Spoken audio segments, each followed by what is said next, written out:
Good afternoon, wonderful people. This is your wonderful host, Anita Pierce. I am back in the building. I am really excited to have you join us today for another conscious conversation on the Brownsville Minute. The Brownsville Minute is an opportunity for community voices to be heard and to discuss important issues that concern us. We are taking back the conversations that we normally have with other people and the power with other people and bringing it back to ourselves. Um, it is exciting to have you here. We are going to be having a wonderful discussion today about all of the issues that are concerning us. We want to make sure that we center this conversation around our community and love, and that we are the ones that are putting forth and elevating the voices within our community. So, as normal, I am your wonderful host. I am Anita Pierce.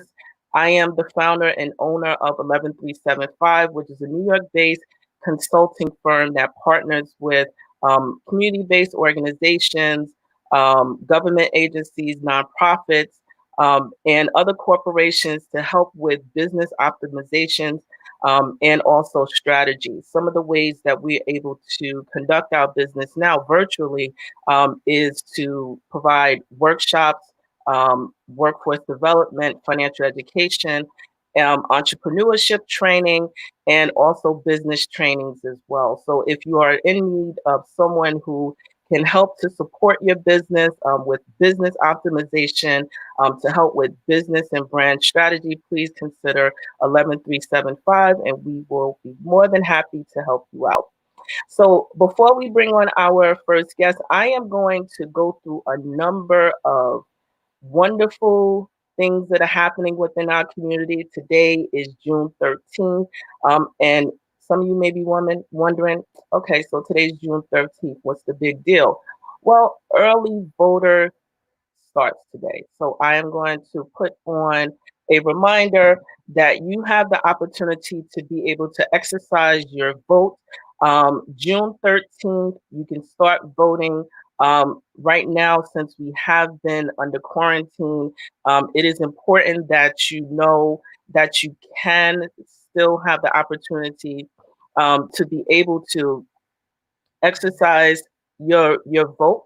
So if you are and should be receiving your information, please consider voting today to help our community to be able to do something a little bit differently. You do have the opportunity to vote beginning as of today, preferably by absentee ballot. If you are in need of information, today is the last day to receive your absentee ballot. But today also opens up as the way to start the voting process. So that's really important.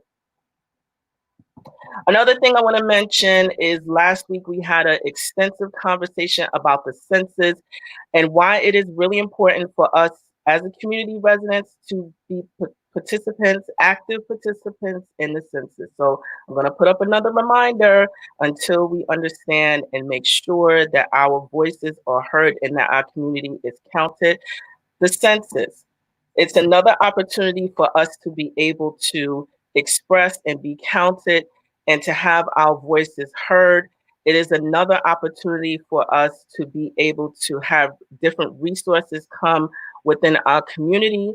And if you want to participate, this is the way. You can go to My Census 2020 census.gov. So that's my 2020census.gov. Make sure that our community voices are counted. It is really important, especially as we are going through a number of different changes within our society, that we are sure that our voices in our community is counted. I have more. Our local Community Board 16, has a community board meeting that's coming up on June the 23rd. Again, this is another opportunity for our residents to be active participants in some of the things that are happening locally. If you don't want to, be outdoors protesting, this is another way that you can start the process of being civically engaged in your local community. The community board meets every fourth Tuesday of the month. This is our last meeting. Then we take a break for the summer. So if you want to just, come be a part of what's happening, you can definitely take advantage of participating at the community board level and be supportive that way. Hey, Linda. So going to just keep that up there as another reminder. We have some really more information that's coming up. We have a number of events and opportunities. There is an event that's happening um, on every Thursday in June. Eat right, feel amazing, and stay healthy. That's going to be every Thursday. We also have an event that's happening on Monday, a virtual event, a virtual social action town hall that's being sponsored by the Kings County Delta, the community board, and also the Legal Aid Society. So just a number of ways that we can be engaged to help to ensure that our voices and that the changes that we desire to see within our community are heard. Going to put up another opportunity for self-care. There is a self-care event that's going to be happening on June 17th from 6 to 7. So again, while we are still, even though we are still transitioning from being on quarantine to now we are slowly shifting and things are reopening back up. Just keep in mind that there are a number of events that we can take advantage of still virtually while we are slowly transitioning back into our regular day to day. There is going to also be a distribution of food and also PPE supplies that's going to be at the Prospect Plaza Community Center at 1835 Sterling Place. So if you are in need of some food, a good hot meal, and you also still need the mask, this is another opportunity that's going to be held on Monday, June 15th at 2 p.m. And it's open to all. I want to just put up one more. There is an event that's going to be happening also on June 17th. This is a discussion on wealth building that is co-sponsored by our a wonderful Assemblywoman, Latrice Walker. Again, it's an opportunity for us to be able to get our resources in order. So please take advantage of the opportunity that exists on that day as well. That's June 17th. It's going to be a virtual event at 7:30 p.m. And finally, there has been a number of there's a new community website that's going to be built that's actually in progress. This is being led under the umbrella of LaShawn Allen Muhammad and her team at the Central Brooklyn Economic Development uh, Corporation. And we are in need to populate the web page, the community web page with contributors. So if you are an entrepreneur, if you are a musician, if you have a podcast that you're interested in supporting and providing information to our constituents, that is a wonderful time, a wonderful opportunity to be able to add your contribution to that website. So please reach out to info@brownsvillebk.org. And I will, at the end of the broadcast, I will put up these flyers again so that we have the information that's properly circulating our community. Oh, one more thing. After this broadcast, and probably during this broadcast, The 500 Mothers Unite is having a march this afternoon. Um, it's being sponsored by 500 Mothers Unite, and being led in partnership with Ms. Lisa Kenner, the president of the Van Dyke Presidents Association. So please, after this broadcast, please go out and support, that protest as well, that's happening within our community. And I am back with a reminder again that we are to be responsible, and to make sure that we are actively engaged within our community, um, for variety of different ways. As things and times are changing, it is important that we know that we can do our part the way we can.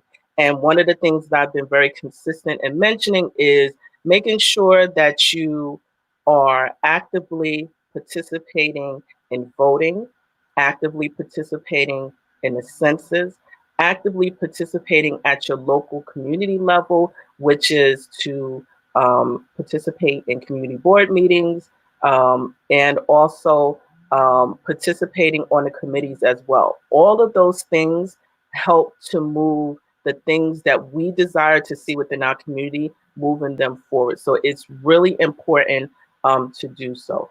I see a question before I bring on my first guest. I see a question from Stephanie. Stephanie asks, do you have to register to attend the community board meetings, or can you just show up?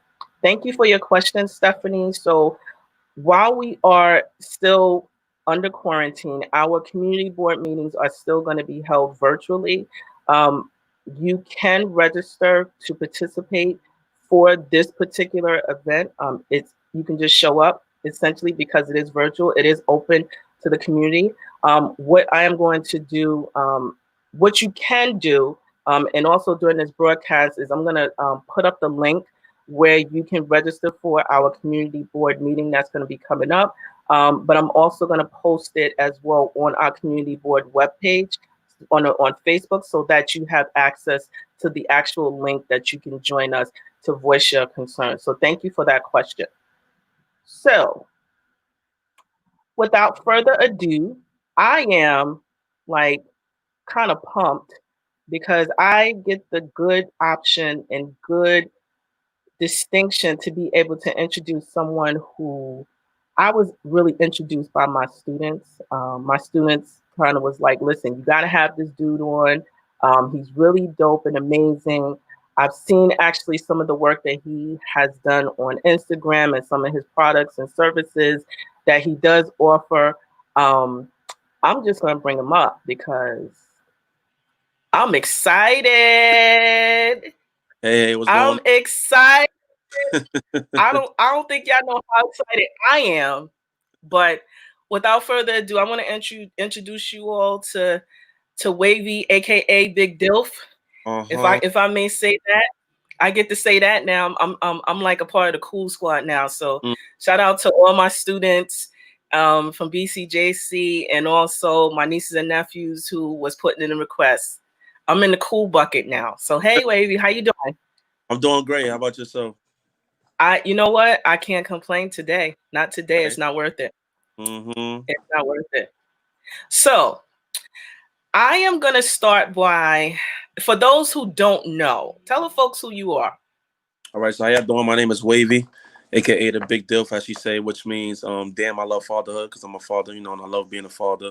I'm from Brownsville, Brooklyn. My whole 28 years of living. I do a lot of philanthropy work in the neighborhood. And I do like a lot of videos and stuff like that online. I'm an actor, all types of things, but mainly a father though, first and foremost. Mainly a father, first and foremost. Y'all hear that? Listen, damn, I love fatherhood. Put me in check. You can't beat that.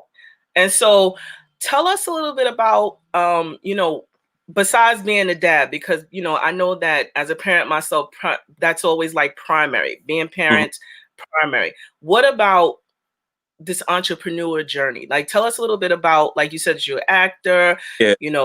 You have merchandise, a lot of merchandise. Like, tell us pretty much how you got your start. All right, so basically, I started like with a YouTube channel in about it was 2013. I started doing like videos. I invested in the camera, and I just started shooting like videos in my hood with a bunch of my friends and stuff like that. Like basically, like a lot of my videos you can relate to on like a everyday life type of thing. So say if I'm outside and I see like a funny situation happen, then I just turn into a skit. I'm like, yo, this is funny. Like I gotta picture this on video. So I get a couple friends together and tell them like, yo, we gonna do a skit. It's gonna be about this. Yo, you gonna say this. You gonna say this. You say this, and we just come together and do it. So that was my way of like just expressing my talent, and expressing myself to the world. Like because like I'm living in Brownsville, but I want people to know like, yo, it's dope people in Brownsville too. Like a lot of people look down on Brownsville, so I want to show people like, yo, in Brownsville we doing dope things too. So I used to get a lot of my friends together, stop them from doing bad things and stuff like that. Like, yo, let's come together to do this video and stuff like that. So I try to keep a lot of people out the streets and things like that. And, just help me with my dreams and stuff like that. That's mainly how that started. So that's how you got your start. So I'm curious because you said something that I believe that is part of the narrative of Brownsville. You see me putting in the air quotes because yes, there are certain areas or in certain Brownsville has a reputation. All of it isn't true, right? Talk about how we are, all these statistics, et cetera, which I don't really want to repeat because if you Google it, it comes up as, like we all crazy and insane, right? So from your perspective, I'm curious to see how, because being an entrepreneur, myself the same, how has that changed, how you live, even though we're from Brownsville and your space. So if you want to elaborate on that a bit. So it's still like, I'm still like, I'm still living in the hood and things like that. But like I still be branching out and things like that. And then what I like to do is like I try to educate like the people, my young people I see. Like I remember I did one skit where it was a bunch because when like my name started getting bigger out there, like kids used to see me and be like, yo, what you doing in Brownsville? What you doing in Brownsville? I'm like, yo, I'm from Brownsville. They're like, no, you can't be from Brownsville. Like, what? You can't be from Brownsville. I'm like, yo, just because you from the hood don't mean you hood. Like you represent the hood don't represent you. So like I did one video with a bunch of kids and I was walking, they was like, yo, wavy, ain't you the big deal if y'all do the ground? Like, what you doing in Brownsville? I'm like, yo, I live in Brownsville. Like, yo, just because you from the hood don't mean you hood and stuff like that. And I was like, word, that is true. So I just like try to encourage my people, like, yo, just because of where you come from don't mean that's what you're about and that's who you are, You can make it out and you can bring people with you and also lead and teach. That's the most important thing that I love to do. Like, no matter how big people say I am, like, I don't care about that. As long as I give my message to my peoples, that's how I like to give back, So you giving back by way of educating and providing philanthropy. Yes. So I'm curious to dig a little bit deeper into your products because I know that you have the Velvetas. I mean, I probably need one now, being that I cut my hair down. I know the waves ain't there, but whatever. Anyway, so let's go a little bit more into your actual products and services that you offer, because I know that you are you have a number of different, like you're doing work for. It's not a podcast, but the sorry, I can't remember what it is, but the is it Made in Brownsville? The thing what you're doing with your son with the children's channel. Yeah. Yeah. Oh, you want me to get into detail on everything? All right. Yeah, I want you to tell, because sometimes what happens is when we are going through our entrepreneurial journey, most people think that we can't come up from poverty, right? And so a lot of times we don't, oftentimes we may, be in a process of continually doing and working and trying to, move forward. But I want to just have people peer into your life just a little bit differently to see what your process is like. So you're developing a business, not only for your brand and for yourself, but also to create a legacy for your family. So I want to be able to have you describe that just a little bit. All right, yeah, no problem. So first and foremost, I got part of my brand, like you see these shirts. I got Growl Street, because a lot of people know me for growling. I'm gonna give y'all a little sample. So that's it. So like I made one video doing that, and that's how like I started getting like a lot of fame and stuff like that from like the young people. So I made a brand called Grouse Street, and a lot of people was like, "Yo, like where you from?" And I always tell them Grouse Street, and they be like, "Where that's at?" I'm like, "Yo, it's more like a place of mine than like a actual place. Like everywhere you go is a Grouse Street. Basically, it's just being different and standing out. That's where everybody. That's on Grouse Street at. Like just using all your creativity and just showing it in Grouse Street.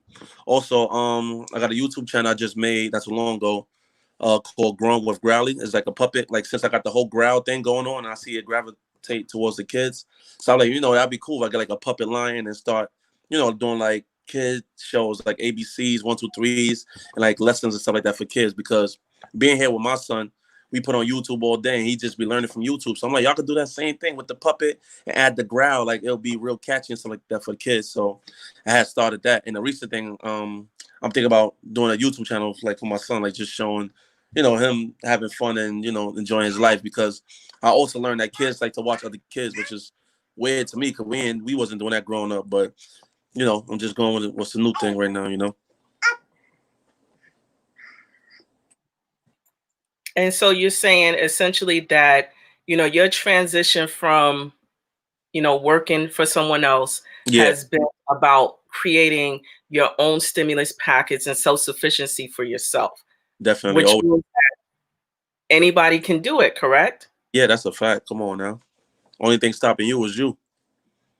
Mm. Only thing stopping you is you. So you're saying essentially that, we don't have any excuses. Is that what you're saying? This is ourselves. Just ourselves. Mm-hmm.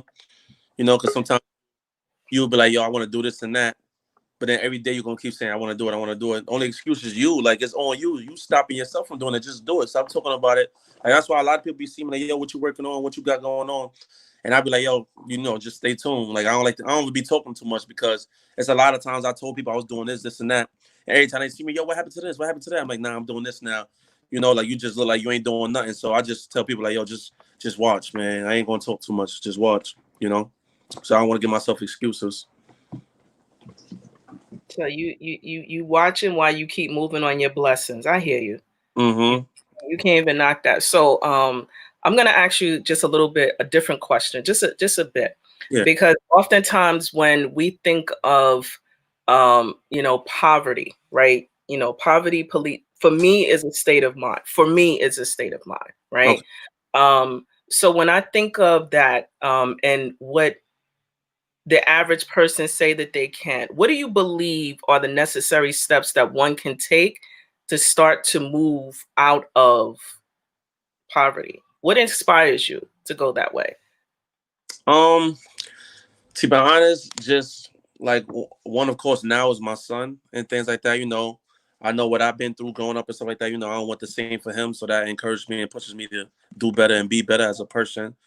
But just it's mainly like you said, everything is mentally. So it's all about just knowing what you want. Like I say this all the time. It's so much motivation out here. Like so much motivation around you from watching TV to going outside, seeing a nice car. You be like, yo, that's a nice car. I would like something like that. Everything you just want to work towards having. Like you just know what you want. That's why I be like, you your own excuse because only thing stopping you is you. Like what you like, go for it. You know what I mean? Just get up and go. Just do something. So I talking about it. I think a lot of people are just scared to fail. But Mm. you don't grow, and then you be like, dang, I should have been doing this. It don't hurt to try. Like, it ain't gonna be successful right away. Like I'm sure probably when you started this, you kind of second guess. Like, I don't know if people gonna watch. I don't know if this and that. I don't know if it's gonna be that, good to people. But hey, you doing it, and it's only gonna get better and better. Yeah, you gotta try. You gotta start from somewhere. I mean, I still, run into the.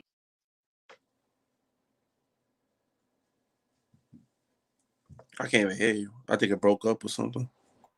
Oh, I'm back. I Oh, still, I still run into, especially as an entrepreneur, issues and concerns about whether I can still do this. I do still. Every now and then it comes across those stories that you tell yourself, the disbelief, the lack of self-confidence, etc. But for me, it's right now, it's the best way. Entrepreneurship is dope. It's hard, but it's dope. And I want to be able to provide something as a true legacy for my daughter. Working for someone else is great. It does allow for stable income, but the fact that I'm able to create and to design something specifically for myself and that I can truly pass down as a legacy for my daughter, to me, is like priceless. And I almost wish, can't say wish, but that I um, had understood this from high school, and that entrepreneurship is a viable option to go into. Yes, school, yes. Going to work for someone else, yes. Entrepreneurship, absolutely. Because it's a way for you to create self-sufficiency for yourself. Like, you're creating your own stimulus package. That's, again, what I believe. Um, so I'm looking at the comments on Facebook. They're loving all the things that you're saying. So I'm gonna there's a question here from Mr. Wilson. Hey, Mr. Wilson. Mm-hmm. What inspires you to create and to be so focused? What inspired me to create and be so focused is just, like I was saying, just knowing what I want. Like, like I was saying, like, it's so much inspiration around me. Like, I want a bigger house. Like, every year, like, I feel like things get big and big. Like last year, we just had a 1 bedroom. Now this year we got a 2 bedroom. Hopefully next year we get a house. Or the year after that, you Mhm. just grow and grow. So it's just like, what you want. So that's what inspires me. Like, all right, this is cool. Now we got to get bigger and better. Me driving on my block every night, every day. I'm looking for parking. It's like, y'all can't wait till I get that driveway. So Mm. inspires me right there. Like, y'all can't wait till I get a driveway. I don't got to worry about parking coming in at a certain time if I can find parking, stuff like that. Just know what I want. You want to look good. So, you want to wear certain things just to look good, all that types of stuff. So all that inspires me. Like, yo, I got to get bigger and better, with the things. Yeah. Let me just check to see if there's any more questions. So what's next for you? What's next for me? Yeah, what's next? I know that you have like a number of things Mm-hmm. that you are working on, that you're in a really amazing and creative space. Mm-hmm. What's really next for you in terms of like, your next 6 months or your next year? Like, where do you see Wavy's world going? Um, Definitely, I want to get into acting, like seriously acting. So I hope when things open back up, I'll be going out there for roles. Like that always been a big dream and goal of mine, is like to get into like movies on like a good show and things like that. You know. So that's really the main thing that I always wanted. But other than that, like I'll keep still just doing my thing on the side until I get there. But that's one of my main goals right there. You know. Other than that, I can't really call what's in store for me, because every time I feel like what's in store for me, it's always something bigger and better that happens and that comes my way, and I'm like, wow, I never saw this coming right here. So I don't like to even try to even guess or even talk about what's in store. I just take whatever comes my way, whatever blessings, and I'm just grateful for whatever. And you sound like you in a really good space. And I know that we had like a little conversation during this week about how you all have been managing during this pandemic. And one of the things that stuck out, from our short conversation is about the fact that you were able to do a number of the things that we all were complaining about, right? Yep.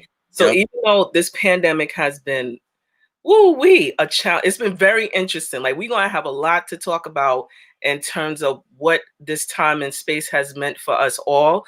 But talking to you had given me like a different perspective. Like, we were really complaining about, man, I can't spend time with my children, Yep. or man, I can't write that book, or Mm. man, I can't, write this business plan or be able to do certain things.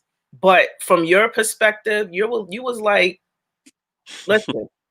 So I want you to repeat that if you don't mind, because I thought it was just I thought it resonated with me, even though we are, and I don't want to like negate the challenges and the lives that have been lost, Yeah. and now challenges. So I'm not gonna omit that, but sometimes when you have like a bright and positive light, I definitely want to highlight that. So if you don't mind resharing that. Yeah, of course not. So basically, she was asking me about like how has like the whole quarantine and COVID thing affected me.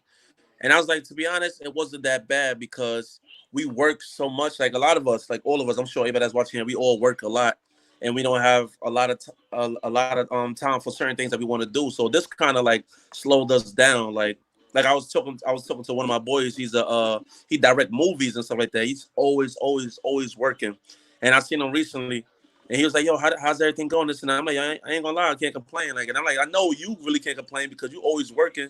You know, you got time with your kids and stuff like that. And he looking at me like, "Yo, I ain't really think about it. Like, for real. Like, I guess it ain't that bad, because we definitely needed to slow down. This was just, I feel like a wake up call. Like, yo, take a break sometimes, man. Take a break sometimes and work on the things you want to work on. Stop trying to kill yourself. Just get closer to your family and things like that. Especially around this time, like it. I guess like it taught a lot of us to like check on our loved ones. Let's check on the people we ain't talked to in a while. Like I think it just brought a lot of people closer too, especially in a time like this. And I couldn't agree with you more.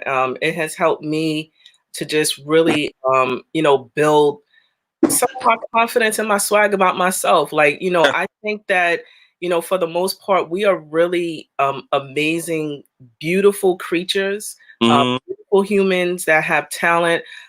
Sure, yes, we have experienced a lot of challenges, but, there is a bright side in that, we have a lot of things that are happening, especially within our community, that are positive, right? We are mobilizing and engaging differently. And, there are a number of entrepreneurs such as yourself, such as myself, that have really decided, to pivot a little bit differently and to be able to create a legacy for ourselves. So with that, I wanted to see if you had any last parting words, words of encouragement, where can we find you, etc.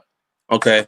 Well, I'm gonna start off with you guys can find me on Instagram at wavies_world, Twitter Wavy Baby ENT, Facebook Wavy's World, waviesworld.com, waviesworld.net for the merch. And then some things I want to say, just stop doubting yourself. Like whoever's watching this, like just stop doubting yourself.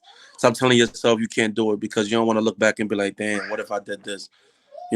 Like we only get older. We only get older. You don't want to look back like, damn, I should have did this. I probably would have had this much by now. I would have been doing this by now. So whatever you want to do, start it right now. All right, take this time after this. Just start right now. Put all your ideas out there and just start it. And don't care what nobody else say. And don't look at nobody else what anybody else doing. A lot of people look at other people and they be like, I ain't gonna do that. They're already doing that. They're already doing that. Everybody's doing everything, but everybody got their own version, their own source to it. So do it. Put your own version to it. Put your own source to it, and that's it. All right. Don't play yourself. Save yourself, and get your money up, and not your funny up. Yes, I got it. I got it, y'all. I got it. I got it. Actually, I got two. I got Yeah. two during the broadcast. I got two. So if y'all don't know, that girl is famous. Uh-huh. My students were urging me, you gotta hear this. And I'm like, what else y'all gonna teach me and show me? And I heard that girl, and I'm like, what in God's I'm like, who what? So I got two during the broadcast. Hi, sweetheart. Say hi. How are you? That's Lil Dilf. Yeah. Say hi. The future. So I am gonna say thank you so much for coming on the show. I am just excited to stay connected. Mm-hmm. But it's just really, inspiring to see the work that you're doing within the community, and for yourself, and for your little one as well. It's really exciting. So you can definitely follow Wavy on Instagram at wavies_world. And if you want to buy the merch, as we should be supporting all entrepreneurs. If it ain't black owned, it's whack owned. Oh, you heard that. You heard it there. waviesworld.net. Please support. Thank you so much for coming on. Again, stay connected, stay in touch. Make sure you follow Wavy on Instagram. Just keep doing what you're doing because you have some supporters here. So thank you for your positive energy and words. I'm going to put up a comment because, folks are watching. Folks are watching. So please stay tuned, stay connected, and stay safe. And I look forward to talking with you again. Take good care. Take it easy, right? I'm about to go out there and protest now. All right. All That's right. what we're supposed to do. Take good care. Stay safe. Safe. All right. Bye-bye. So there you have it. This is an opportunity for us to be able to support each other within the community differently. Shout out to Wavy for coming on and, just sharing some positive energy about some of the work that he is doing. And as you heard, as an entrepreneur, as a dad, he is actually going to go out and protest peacefully. So that is his way of being able to show and express his contribution to what's happening in this world, and not to be, tone deaf as to, some of our issues and concerns as Black people. So again, please, follow Wavy on Instagram at Wavy's World. He does have a show that is specific to young people. You see that he has a son. Please support. This is how we start to, grow and also to develop our own economy by supporting one another. So I want to again send a shout out to Wavy and shout out to my students for the plug. Super excited for that. So before I bring on my next guest, I want to just do like some, just some gentle reminders. Vote NYC. Today is the, the opportunity, June 13th. It's an opportunity for us to vote in the elections today. June 23rd is our primary election. So please be sure to do that. Also wanted to remind you, please be sure to complete the census. Again, this is another way that we can begin to impact our community. You can complete the census at www.mycensus2020.gov. It's really, really, really important. I know that you will probably get really tired of hearing me saying that, but you know what? It's important just for us to be able to engage differently and just participate. So without further ado, I get the good opportunity to be able to bring on our next guest. These are three fabulous women that I have had the good fortune of having a conversation with over the pretty much a few weeks now, because we all are mothers, we have lives, and all this stuff is happening while we trying to homeschool and be entrepreneurs and all type of stuff that, while we thought we was trained to be parents, something else came for us. So I'm going to introduce the wonderful board from United Brownsville. These are women that I believe that we all should be getting to know. And we are really excited. So there we have, and I have Evelyn, I have Athenia, and I also have Ashanti. Hey, beautifuls! How Hello. are Hello, hello. you? We are all together. Yes, we are. Hey. I know. So, Nice. I this is just like for me, this is just like another sisterhood that I have. Y'all just don't know y'all my sisters, like for real, for real. Thank you. So, Thank you.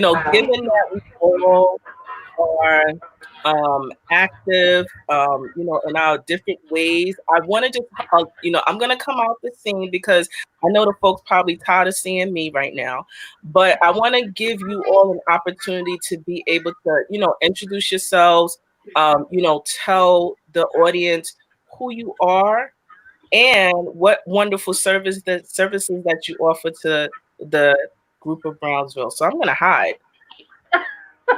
Who's starting I first? thought I was hiding. Who's gonna start first? Well, you start.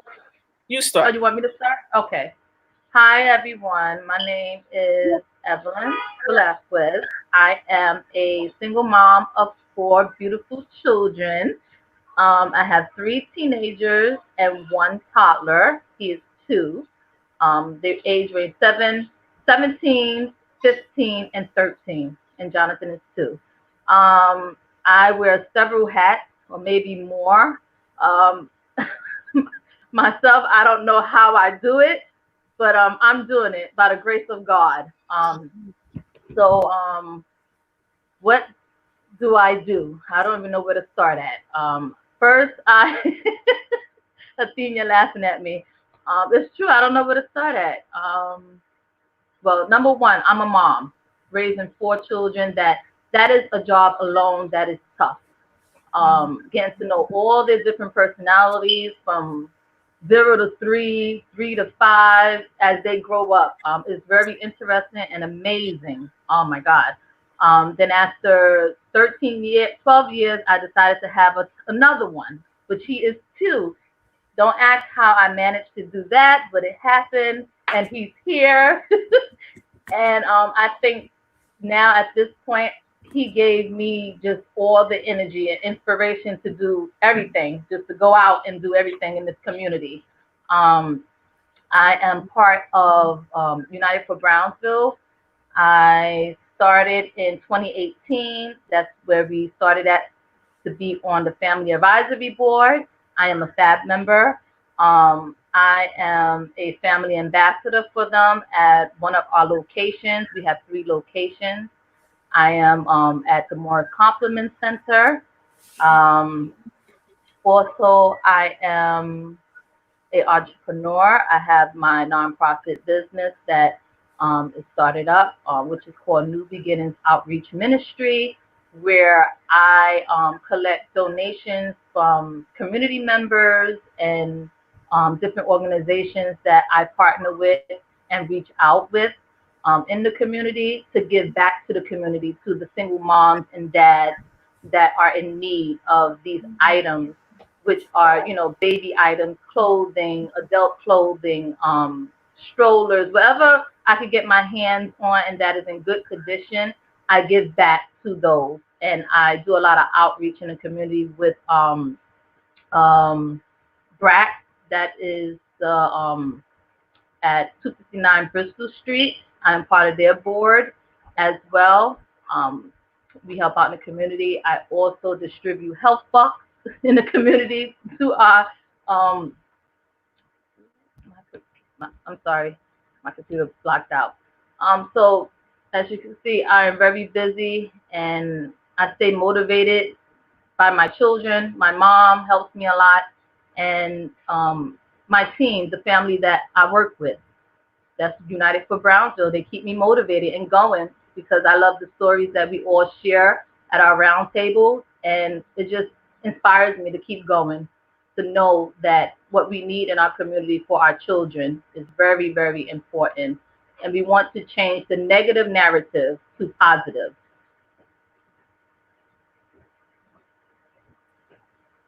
Who wants to go next? You or Shanti?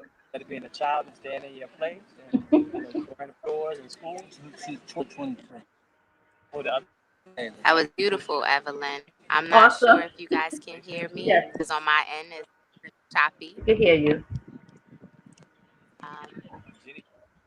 Um, I'm coming in clear. All right, great. Go ahead. All right, hello everyone. I'm Ashanti Walker. I am a family ambassador member here in Brownsville, Brooklyn. I'm also the family ambassador.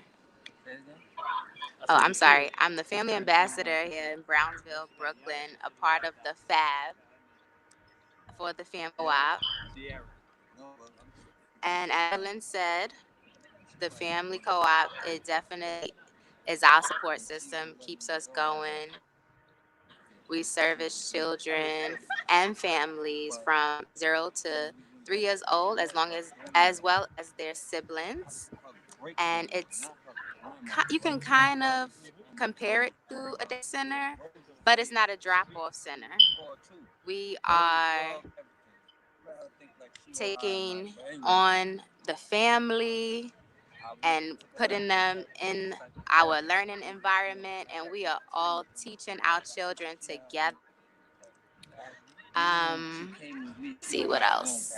As part of the FAB, we have our roundtables where we as parents get to talk about the negative narratives that providers or just people in general may have on children in Brownsville and in surrounding areas and neighborhoods like East New York which is where I live.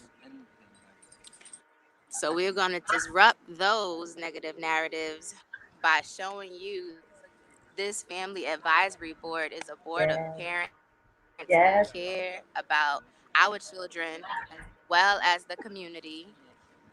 And we're doing that by providing services like the family co-op and providing services. Was that the pantry that we started on Thursdays Yes. at the Riverdale Community School. We do a bunch of outreach in the community events. We're just like we have our hand. We are mothers, and our job as mothers, we are already like busy with that, but we have our hand in everything because we want families, especially single moms, to know that there are resources that are out here for you, and we just want to like lighten that load, lighten that stress load for you by providing you with information that we didn't have when we had our children. So if there's anything that we can do to help our families out, to help our babies' learning experience just be so broadened and in their creativity and in their language development and in their overall development, we are here. So thank you.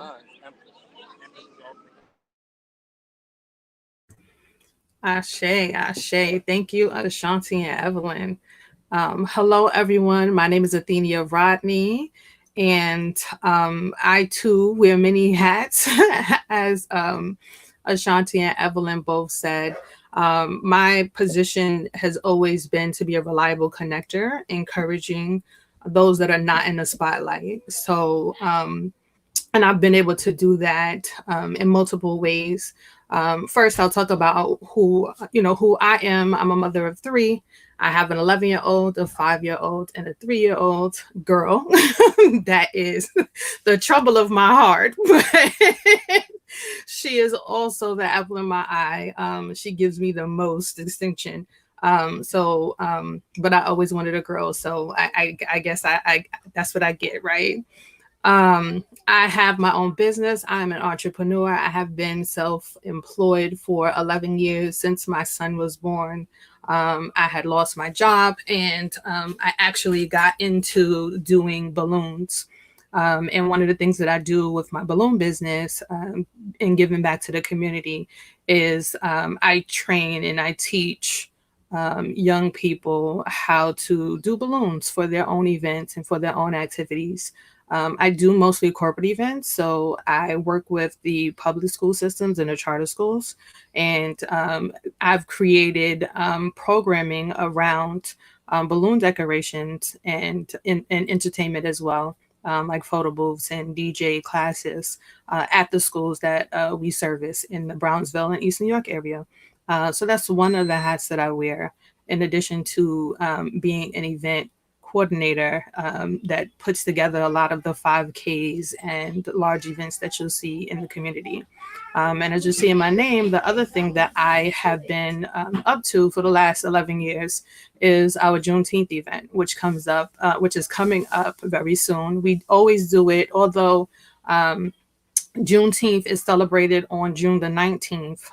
We always celebrate it on the Father's Day weekend, so the Saturday before Father's Day. And we typically have it by Gershwin. But this year, because of the coronavirus, they canceled all permits. And since we are doing a week long of activities online, so we'll be right here on Facebook, Instagram, and on our website, and you can register to attend. At juneteenthny.com. We will have a full load of conversations talking about things from why why we should contribute to politicians when they're asking for monies. We're talking about politics. We're talking about what it means to lobby. We're talking about how do we create a community? How do we go back and create that Black Wall Street that we once had?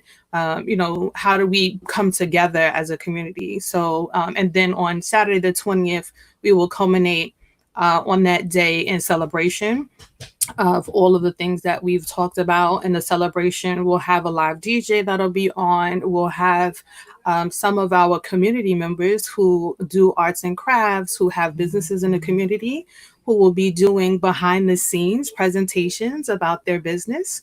And then we'll also have some vendors that be selling their stuff. So if you're also interested, you're welcome to go to that website, juneteenthny.com, and let us know. And we still have some spaces available. So that's so far all about me. Now, my role with United for Brownsville, I recently just came on as a fellow. I have been, similarly to Evelyn and Ashanti, I am a FAB member, which means Family Advisory Board member. And we meet once a month to, like they said, to talk about the different things that we can do as community members to improve our community.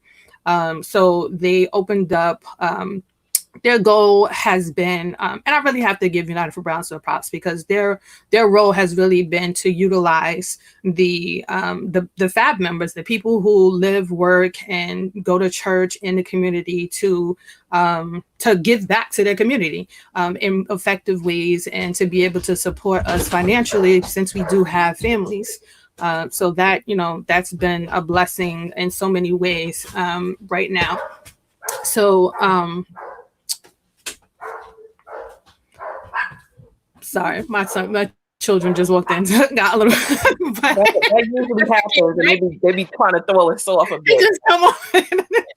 Like, well, we got work to do. Thank you. Right. So, just wanted to add in the things that we didn't, that Ashanti and Evelyn didn't talk about, but we have what we call learning landscapes, where we went into, we basically put projects into to supermarkets. Help me with the names of the supermarkets, ladies. I can't remember off the top of my head, but we put basically activity. Cherry Valley, and what's the other? Cherry Valley and Food Bazaar. Food Bazaar. Okay. On Junior Street. Yeah, Food Bazaar. Mm-hmm. Thank you. So learning landscapes basically is where, again, our focus is 0 to 3, right? So we have families who take their kids to the supermarket. They get frustrated, with their children. They get annoyed. They're like, oh my gosh, here's a phone. Like, just leave me alone so I can shop and do whatever I have to do.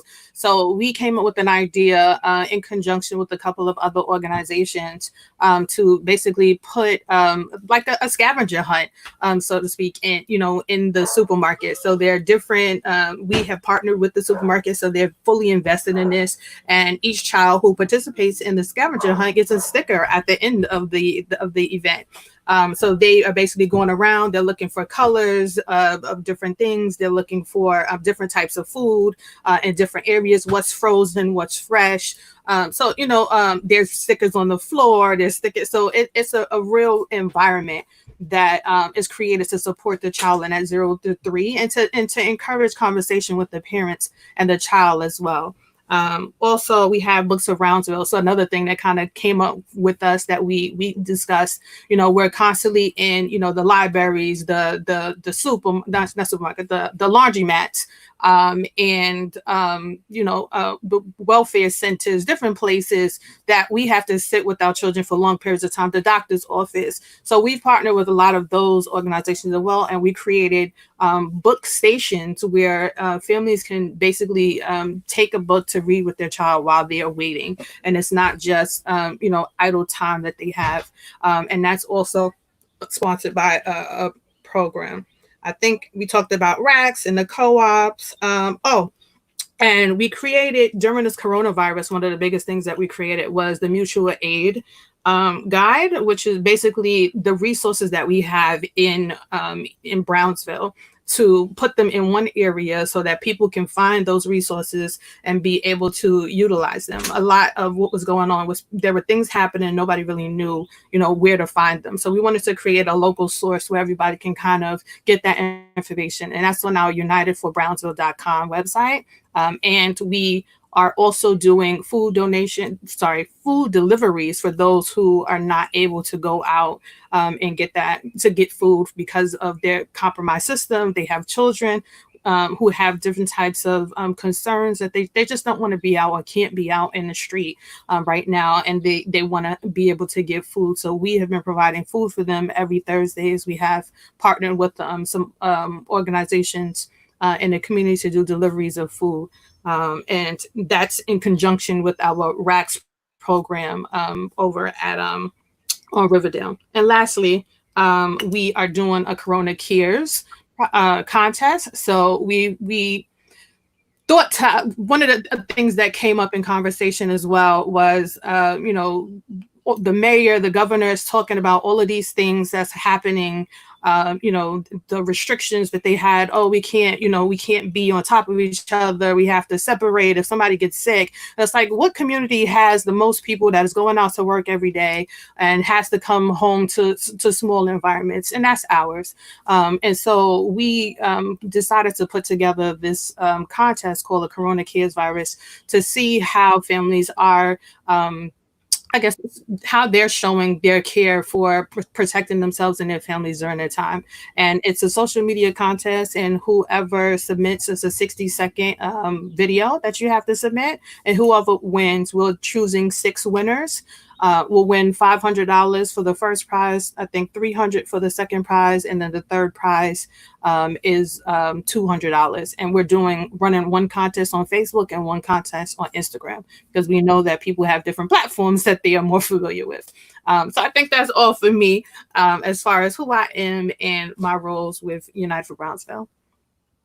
So see, they have, we have a number of different roles, and we wear different hats, as you can see: entrepreneur, mommies, wives, sister, girlfriends, teachers, lawyers, guidance counselor now, healthcare providers, and the list goes on. So with all of that said, how have you all been managing through this pandemic, because I know that, it has been full of changes, challenges, but I just wanted to just kind of start there to kind of just get your perspective as to how you all have been managing through that process, and then we can leap into our other conversation. So who wants to start first? I guess I'll go. Wow. How have I managed through this pandemic? First, it was a shocking. It was just totally shock for everyone. It took me about a month to really get out of it, snap out of it. I wasn't coping very well with it because I was so used to getting up and going and doing this with my children. We was on a routine, and it just shifted me off that routine, and when you get used to a routine, you just content. So now when this pandemic happened, you had to find different ways how to adjust the children. You had to get used to them being home, waking up, seeing them. You had to, especially I have my 2-year-old Tyler. I was so used to getting him up and getting him ready to take him to school. So that just all threw me off. And in that process, I tried not to get overwhelmed, but I did get overwhelmed. So it took me about a month to snap out of it with the support of, our meetings with the FAB. We have a support group now, and talking about it and just, releasing that stress, getting what's on your mind off of your mind. And also, just sitting down with your children, explaining it and talking made me feel a lot better. It's something that you couldn't hide from them. and explaining it to them as teenagers, they understood, but then they didn't understand. So, especially for those who have young children, toddlers, they don't understand. They go off your mood. And, so I try to stay sane, but like I said, it took me a month to really snap out of it and, think about a lot of things. And I think that was the time for me to really think and adjust the way, our living is and how things are going to move forward, because right now nothing is not going to be the same moving forward. We still have to take precaution. And, and with the children as well, they kept me, they kept me up in good spirits just by seeing them and with their jokes and TikTok videos and busting in my room saying, look at this, mommy, look at this video. So they kept me sane. They kept me okay. And prayer as well, too. I had to pray a lot through this process.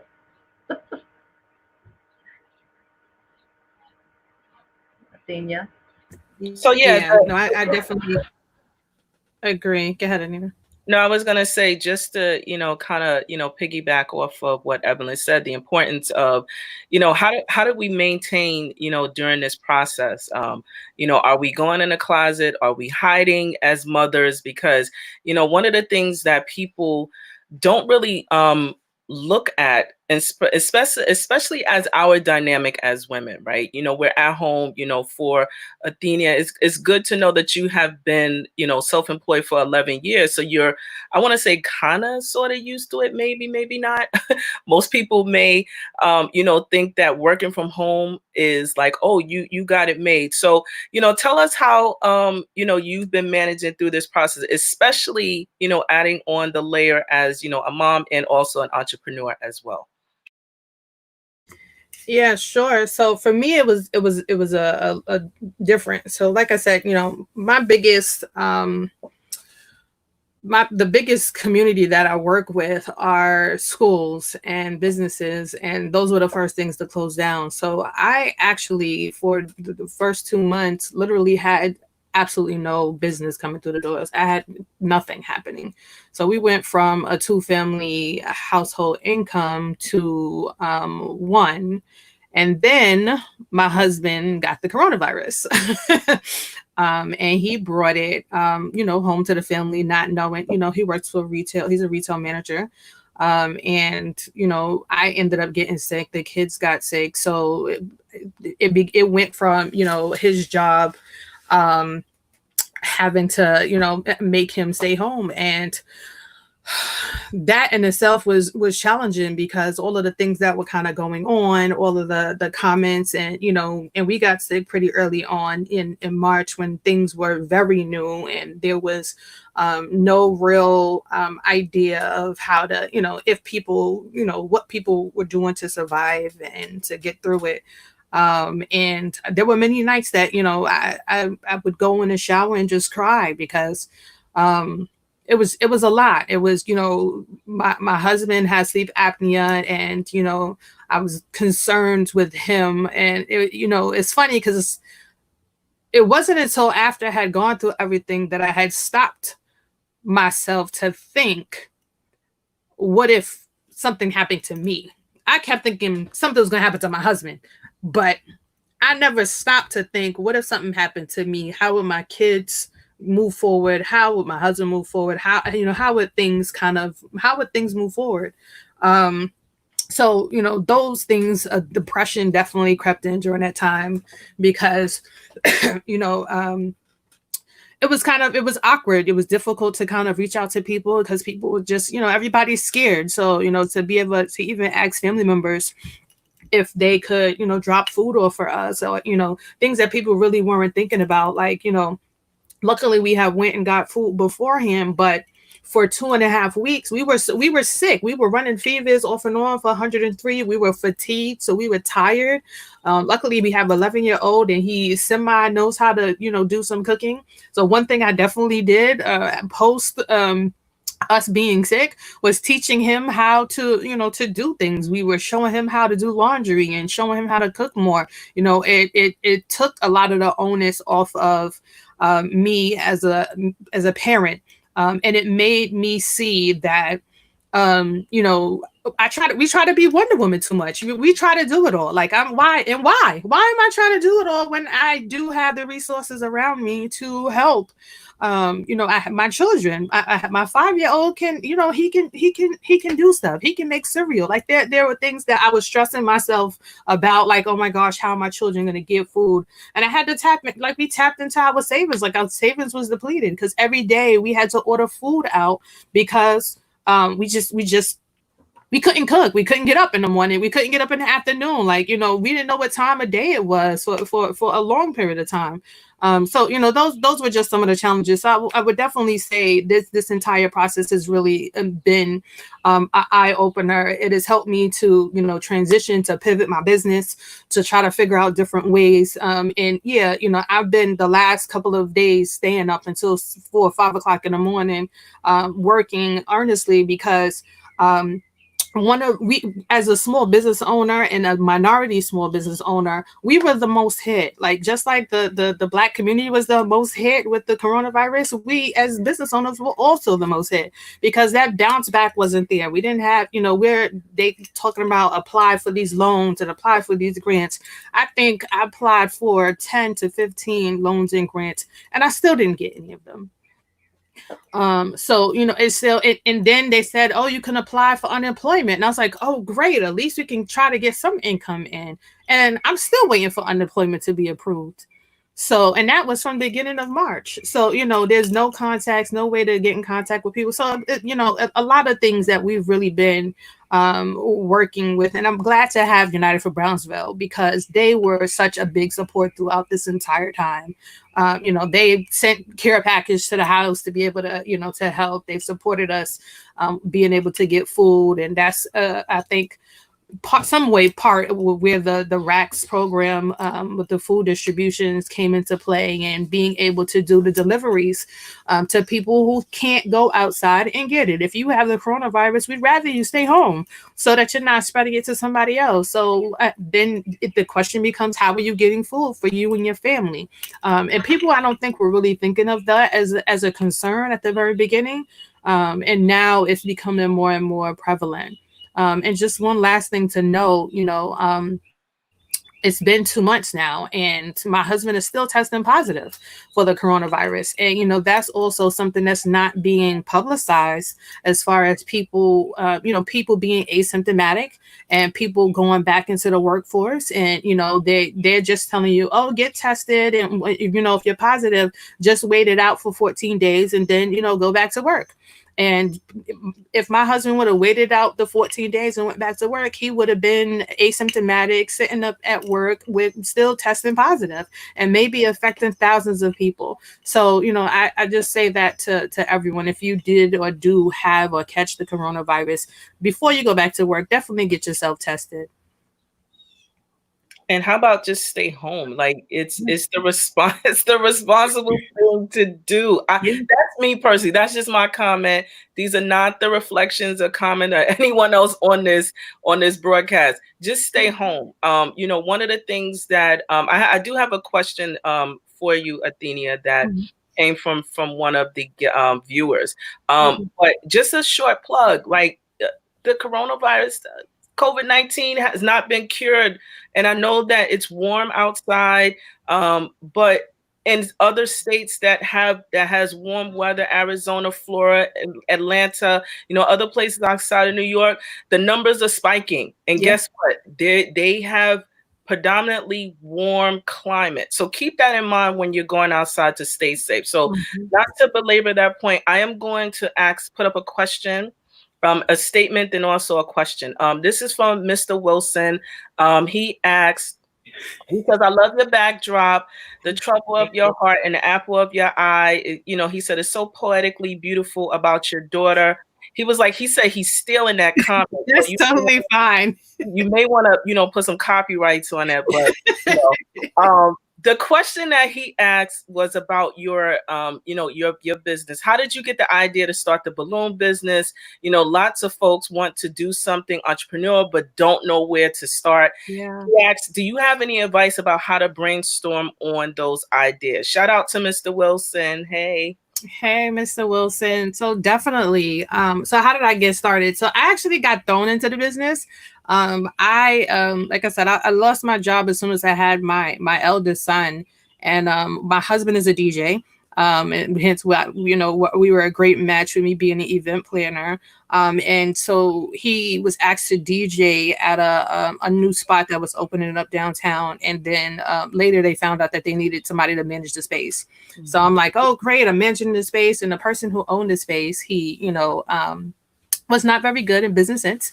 And so we did a lot of back and forth. So I was always coming to him with ideas about what to do. So one day we were putting together a Valentine's Day event. This young lady walks in and she's like, hey, I can do balloons for your event. And she's like, I can do this grandiose thing. And I was like, oh, that's dope.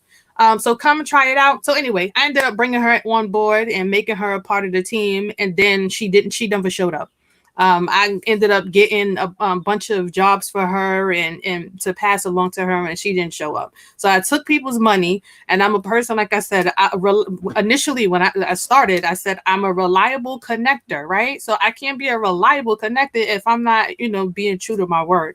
So I had to figure it out. So I figured out, we looked up some YouTube things and, tried to piece some things together for those events.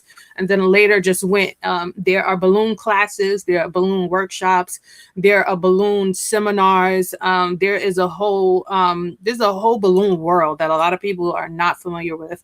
And my goal has been to really try to bring people into that space. So I've worked with BCJC in Brownsville to do some balloon classes for some of the justice, the youth in justice systems, to give them an alternate way to live life, to give them a different opportunity, a different option, something that they, it's like, I never thought that this would be a viable business. My husband, when I told him I was going to do balloons, he thought I was crazy. And then I got a call from Victoria's Secret, and they said they wanted 400 balloons at Midtown, and they were going to give me $15,000 to do it. He said, "Is that real?" He said, "Is that real?" I said, I guess so. And sure enough, I said yes, and they sent me some balloons in the mail, and I was on my way to starting my business. Right. So, and that was really just about me putting myself out there, going to community boards, being out there, being in the community. The community has supported me so much. That's how I was able to start my Juneteenth event. And every year has been a challenge with the government. The government tries to charge me money every year, more and more, to hold an event in our community for our people. And the elected officials have been 100% behind me and supporting me and telling them, including the mayor, to shut up. Like, this is not your community, it's ours. And whatever she needs to have a successful event, we want to make sure that that's happening. So I would definitely, I'm open. I mentor a lot of people. So if people are interested in going into the entrepreneurship world, that's also part of our Juneteenth motto and our brand, to educate, to entertain, and to also empower. So we empower people on different levels and different spaces that they come into our space. So thank you for that. So just shifting just a little bit, but still on the topic of entrepreneurship, because one of the things that always comes up as a narrative, right? And you see the air, it's always the air quotes, because it's a narrative that I'm not speaking. It's a narrative, right? Yeah. When we think about self-sufficiency, entrepreneurship as a means of moving out of poverty. What are your thoughts about that? Because both of you are, mother / entrepreneur / and more slashes. How do you feel? Do you believe that that's a viable way to move out of poverty? I definitely do, but it has to be done right. And I would say, even for myself, for the first 6 or 7 years of my business, it wasn't done right. Yeah. You know, I was operating at a deficit, you know, just for the benefit. I was like, oh, well, it's going to lower, you know, my husband makes a certain amount of money. It's going to lower our tax benefit and, you know, allow us to be able to get, you know, something back. So, you know, but I wasn't looking at all of the other rewards or all of the other things that come to it. When I, you know, talk with the others about what they're doing in their communities all across the nation with the balloon business or event planning businesses, I see that they're making money, you know, that they're profiting, and it wasn't a place in where I was standing. So education was definitely the big key for me, getting and doing the work. Like, really, you know, people talk a lot about this whole doing the work, and I'm like, I'm so tired of hearing that statement. You got to do the work. I'm like, what does do the work mean? Like, what? So, but do the work really means, you know, stop putting things off. You know, if you have to not be on social media or allow a couple of messages or a couple of, you know, things to go beyond so that you can get your business up and running, so that it's becoming more and more self-sufficient. You know, I've been on this program called Wake Up Everybody, and they do a 7 o'clock series. And one of the people who spoke, I can't remember his name right now, but he talked about, you know, your money has to work for you. And if you're constantly in your business, working your business, then you will never be rich, because it's only based on your limited expansion of what you can do. And like you said, we have all these slashes. And, you know, how can you manage your time between all of these slashes? There's no possible way. You know, we all have 24 hours. We all have 7 days a week. And the only way that we can make that work and make it happen is by creating multiples of ourselves, or creating systems, putting systems in place to allow our businesses to grow. Evelyn, you have something you wanted to add?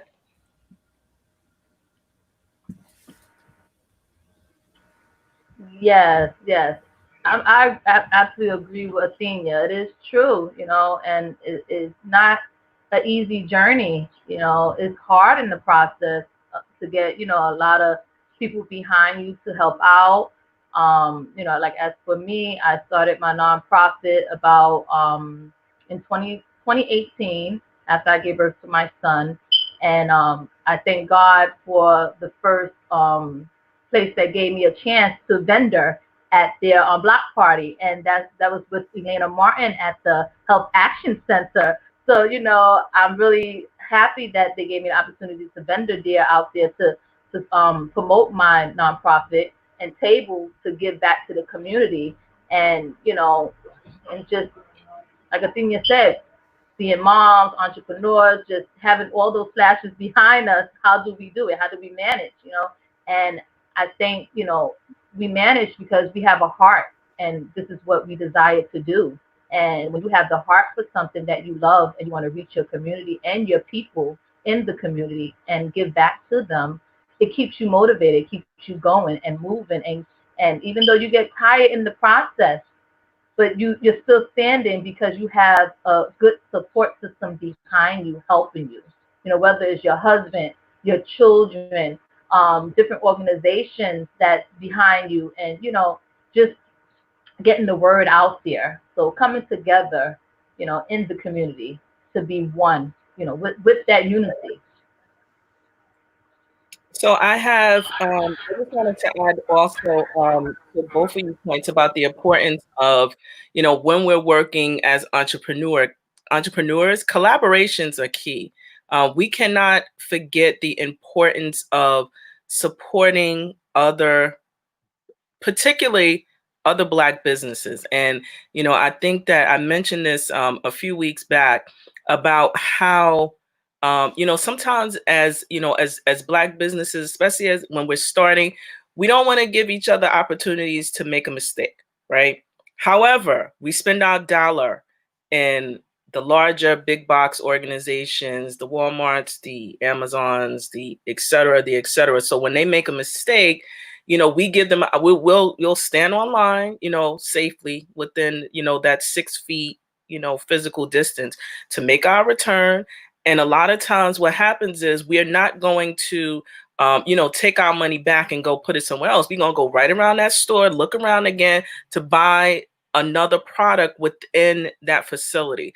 So when we are thinking about, collaborations, being supportive of one another, these are some of the things that I think about, especially at the entrepreneurial level, and especially as Black businesses. We really should be considering supporting each other, collaborating, truly collaborating. Because one of the things that I say, if I'm going to support you, I'm going to support you. If I have it within my budget, I will do so, because that's just how I am. That's how I believe that we establish and create our economy, by supporting one another, not just through hashtags, but really saying, you know what, I got $50. $50 to another person, to a small business, can help, right? Don't minimize the fact of what $50 can do. And I'm just saying $50 at base level. It could be 10, it could be whatever, that can help to be able to support a small business and coming up. Yes, we do make mistakes. Yes, we do have a lot that we have to learn, but give us an opportunity to be able to provide services, because a lot of times what we do, we go above and beyond, right? Because that's the part of our character, to be able to create our own economy and also to give you a good product as well. So I'm going to ask you, either of you, I know that we've been talking for a few moments. Do you have any thoughts or wrap up that you want to do in terms of what we've been experiencing, particularly over the past 2 weeks with the protests, et cetera? So any thoughts about that?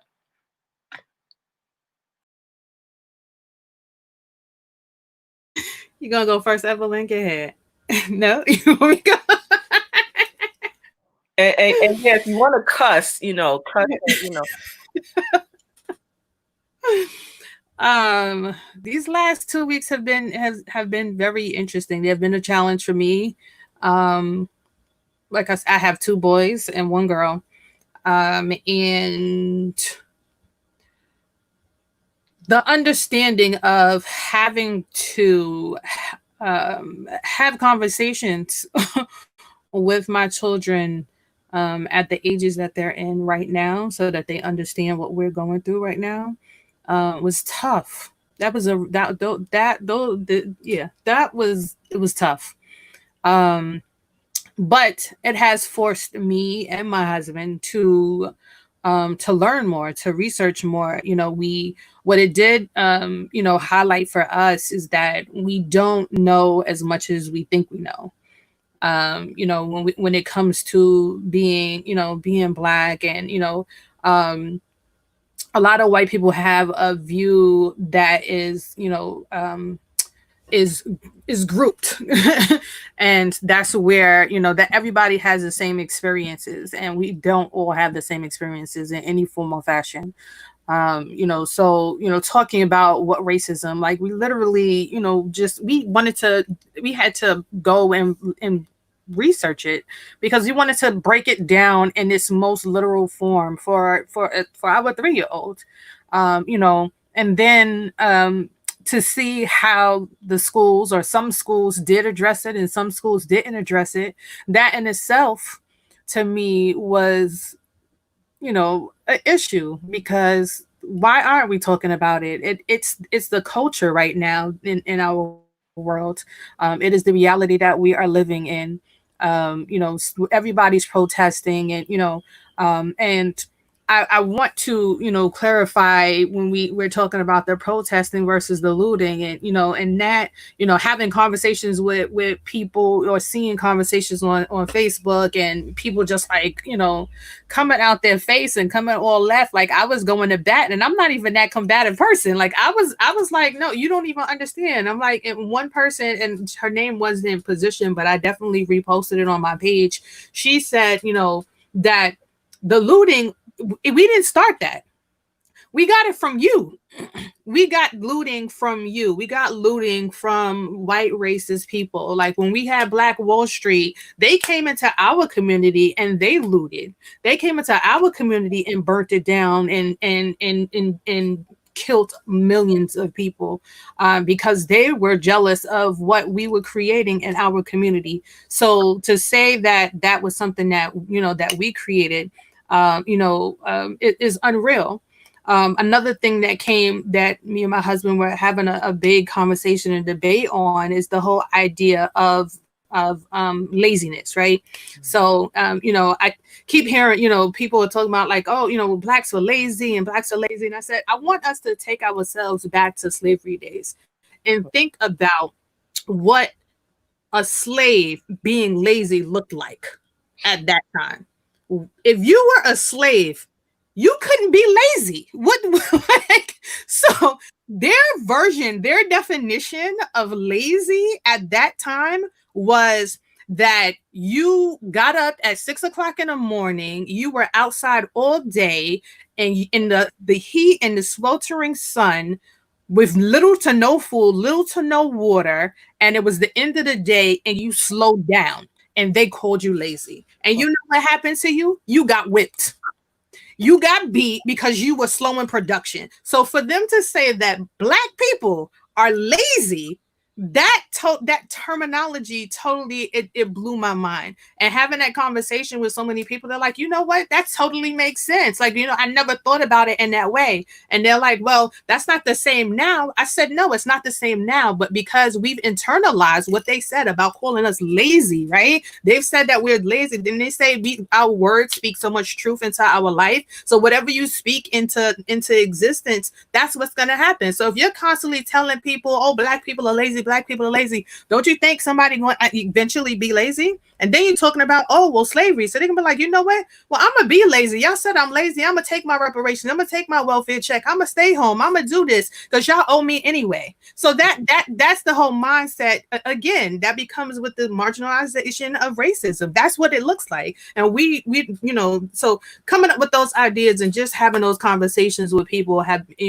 been eye opener for me, and it's taken me to a different place of wanting to be more proactive, wanting to create more community, like you said, like we real community, not just saying that we have a community, but really like what does that look like, and giving of yourself despite yourself.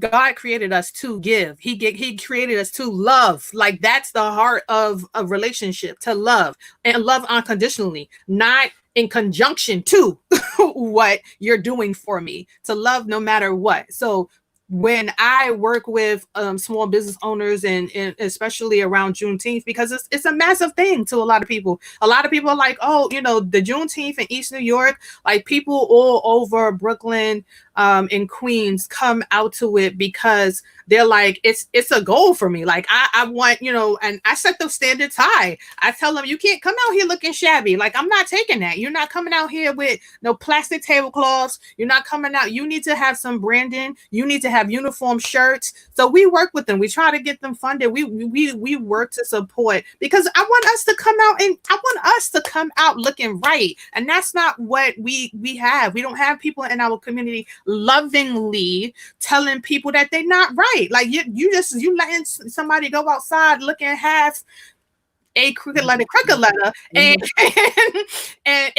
you and then you're gonna turn around and talk about them. No, how about I'm gonna talk about you right now, and I'm gonna say, sweetheart, I love you, but if this is what we want to do, if you want to create generational wealth in your family and in your lineage, you got to come correct every time you step out the door. You got to come correct when it comes to your business, and that's part of what I give as far as my love to the community, and I use Juneteenth to be that platform. Evelyn, you have one to add? Nice thing. Nice. Whoa, you just said it all. My mind was going. But no, I agree with Athena 100%. 100%. And all I have to say to sum it up is just people of color, let's just stick together and come on in and just love one another the way we need to love each other. In our community, let's take care of our community. Let's take care of our people. Let's just, be there. Just be there, and just keep standing strong, because we are strong. We are. Keep standing strong. We're resilient. Yes. And we have the power.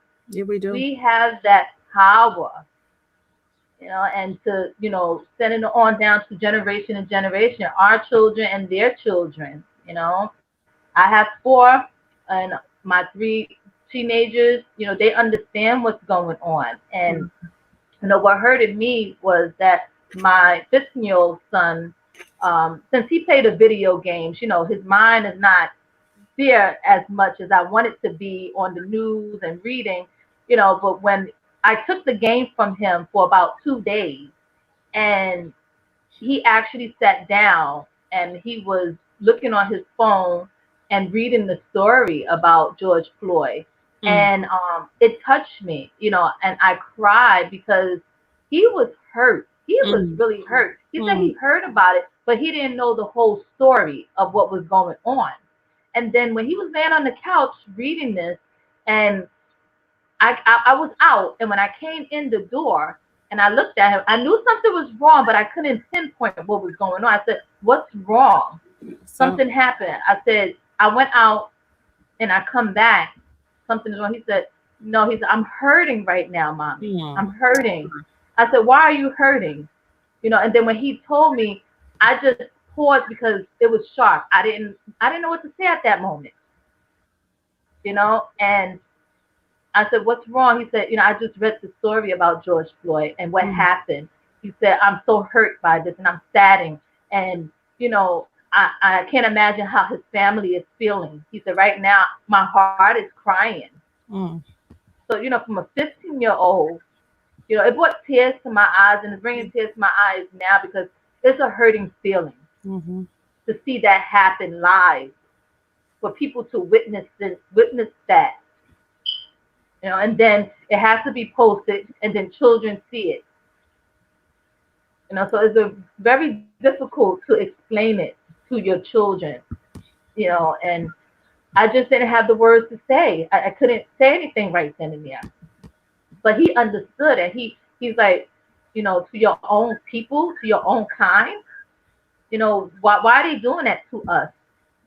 I said, well, we have to study. We're going to have to study and go back, way back, because they know who we are as people. We are the jewel. We are powerful. God created us. That's right. That's right. So we have the goods. They know who we are. And that's why they fighting so hard to kill us all off. The Black people kill us all off. They know.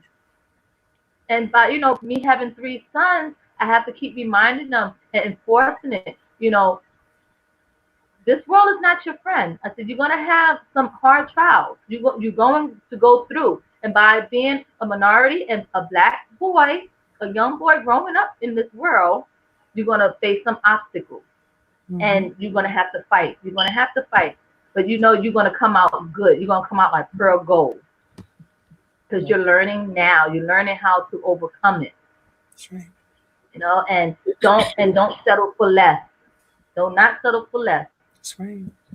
So we have to let our African American young men, women, sisters, brothers know that we have to stand together no matter what. We have to stand and bring a difference and show them who we are as people. People of color. We have to stand.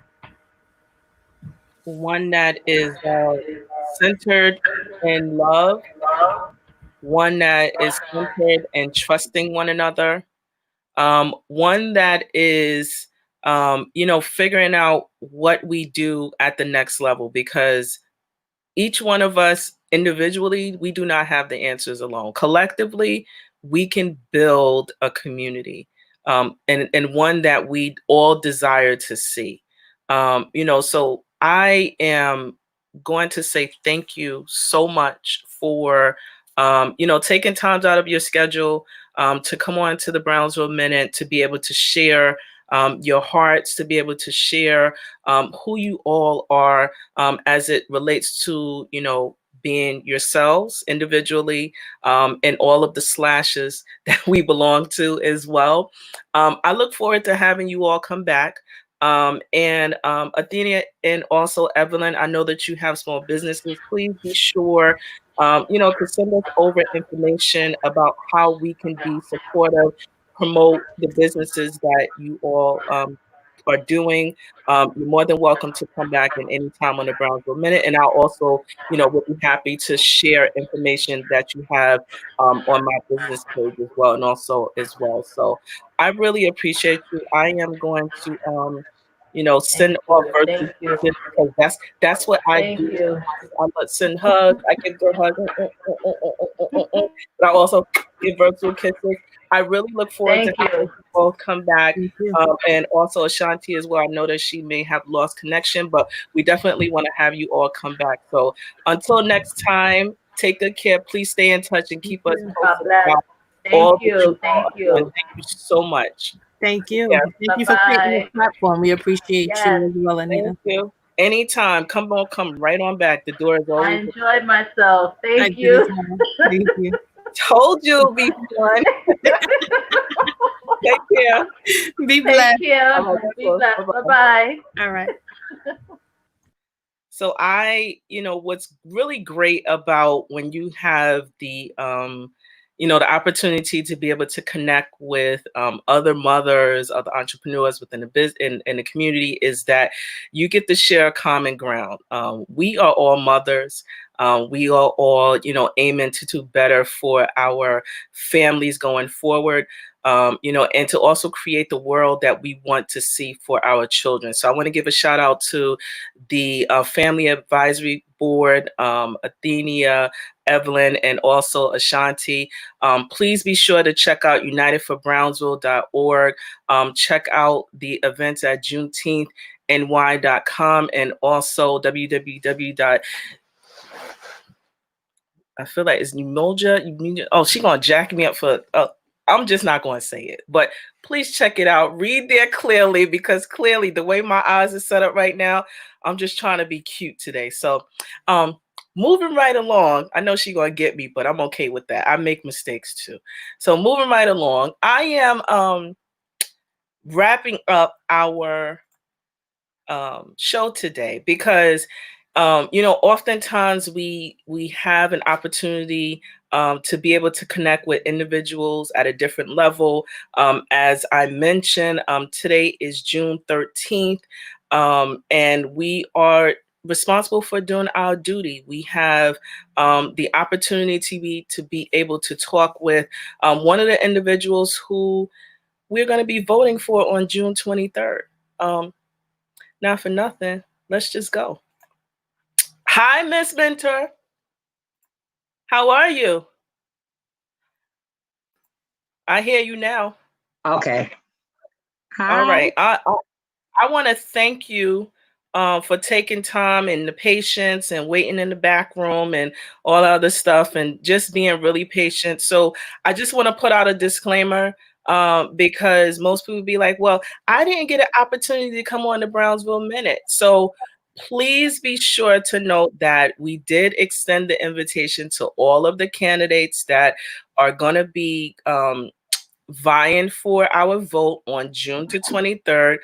This is one of the candidates that did accept our offer to come on the Brownsville Minute. So I just want to put that disclaimer out there. So I don't want anyone, yelling and saying that, we support specific ones. No, this platform is open for all who want to come on and pretty much say why we should vote for them. So I want to introduce Miss Shameen Mentor.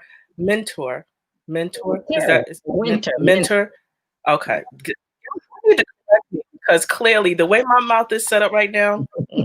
Anyway, tell us about who you are as it relates within the community spectrum, and what position that you are running for office that we should be voting for on June the 23rd. Okay. Good afternoon. Hi, my name is Shemaine Monique Mentor. I've lived in Brownsville for 27 years. I was born and raised in Bushwick. I am a community navigator. I work for BMS Family Health and Wellness Center, which is well known in the Brownsville, East New York community. I sit on Community Board 16 for over 5 years. I'm on the 73rd Precinct Council, and I'm also the TA president of Elliott Graham Tenant Association. I'm active on the school boards, and I'm the mother of 3 and the grandmother 1. The position I'm running for is called state committee member. There's female state committee member and male state committee member. A lot of people call it district leader, but when you go to the polls and you look for it, it's state committee member. But the state committee member it basically deals with the community as a whole, and it really deals with the Board of Election and the poll sites and the nomination of the judges. So when the judges wants to get on a poll, when they want to get on a poll, they go through a committee of district leaders through all the districts. Our district is the 55th, which means our assemblywoman is the beautiful Patrice Walker. Our council is Alika Amphrey Samuels, and our congresswoman is Yvette Clark, and our senator is Mr. Myrie, Zelno Myrie, and our male district leader is Mr. Anthony Jones. So that's basically what our committee is of Brownsville, that fights for what we deserve. So my position as a district leader, as a pending state committee member with your vote, what my job is to do is to be the bridge, because it's hard sometimes to get to elected officials. I will be that bridge because I'm already in the community as the mobile notary. I do the food raising, I do the food pantry. It's a lot of things, a lot of hats that I wear. I also, I was so glad that you had the other people on the panel, because I also work with the Robin Hood Foundation. And because of this epidemic, they know that there's a need, that our CBOs in this community needs grants. We need money to uplift our community, uplift our youth, to give them some incentives so if they want to give a helping hand in their community.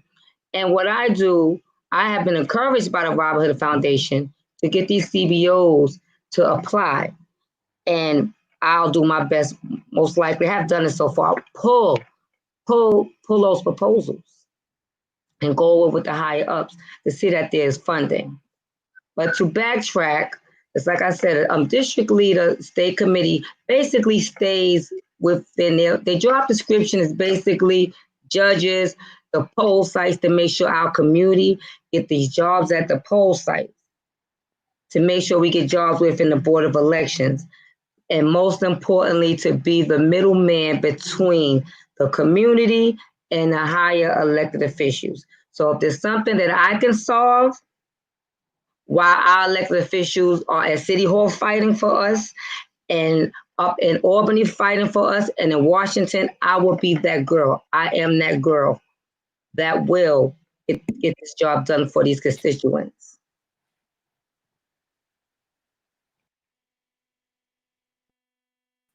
So just thank you for, elaborating and explaining, some of the duties and responsibilities for the role that you are looking for voters to vote you in office. Just curious, because I know that a lot of, right now is a very high political climate. What are some of the ways that you believe as a community, you find that are like the greatest needs in terms of getting information out from your perspective? Corona actually hit us hard, especially with our seniors. The best messengers that I've learned over the years was the seniors. The seniors really get the messages across because they be pushing their carts, they get the tea, and they share the tea. They have their ears in the street. And we're losing that. And, now we have to engage, more tech. Now we all in the computer stage. So now we just got to just be strong with this corona, because we have to take our community back.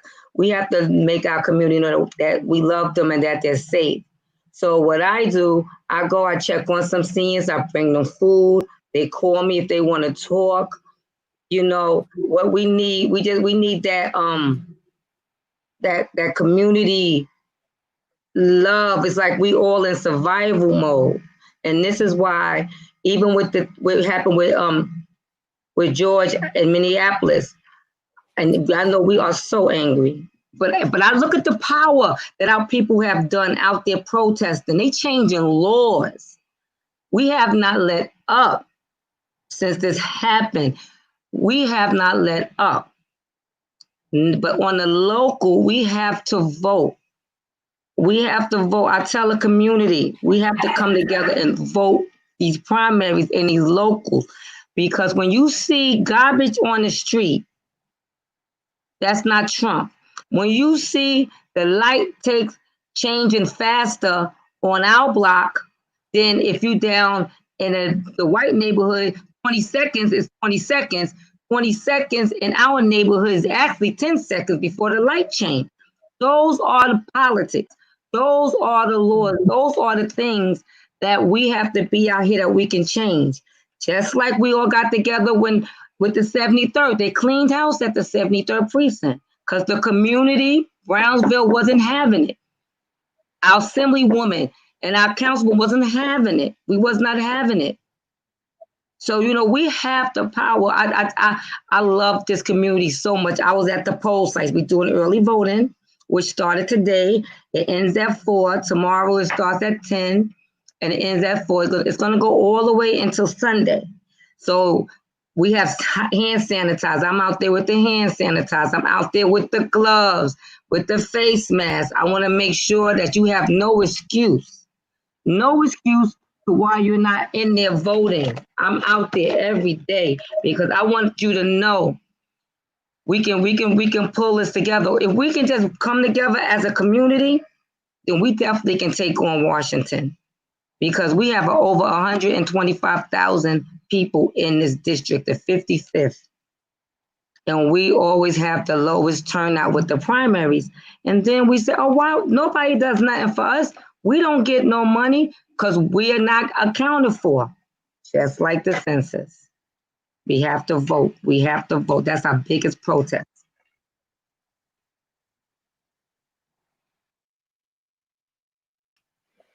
So there are a couple of things that you stressed and emphasized. One, you know, I know the folks on the Brownsville Minute are tired of me saying, please complete the census. Please make sure you vote. But now you mentioned early voting. So there is opportunity that if you want, and you can go out to the actual poll sites, correct? To actually vote.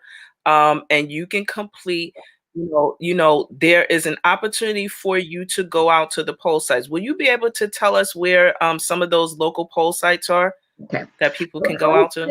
The poll sites for early election for this whole week, for the whole 55th, which goes really from Rockaway Parkway all the way to Broadway by the J train, and from like Pennsylvania all the way to Remsen and Utica.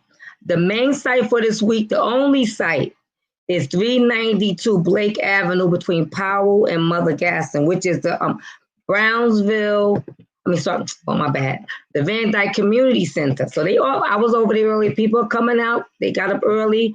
You know, they beat the crowd.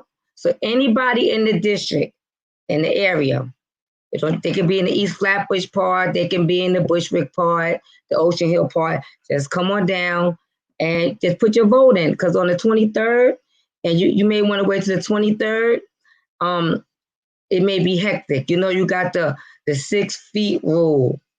You got, you know, social distancing.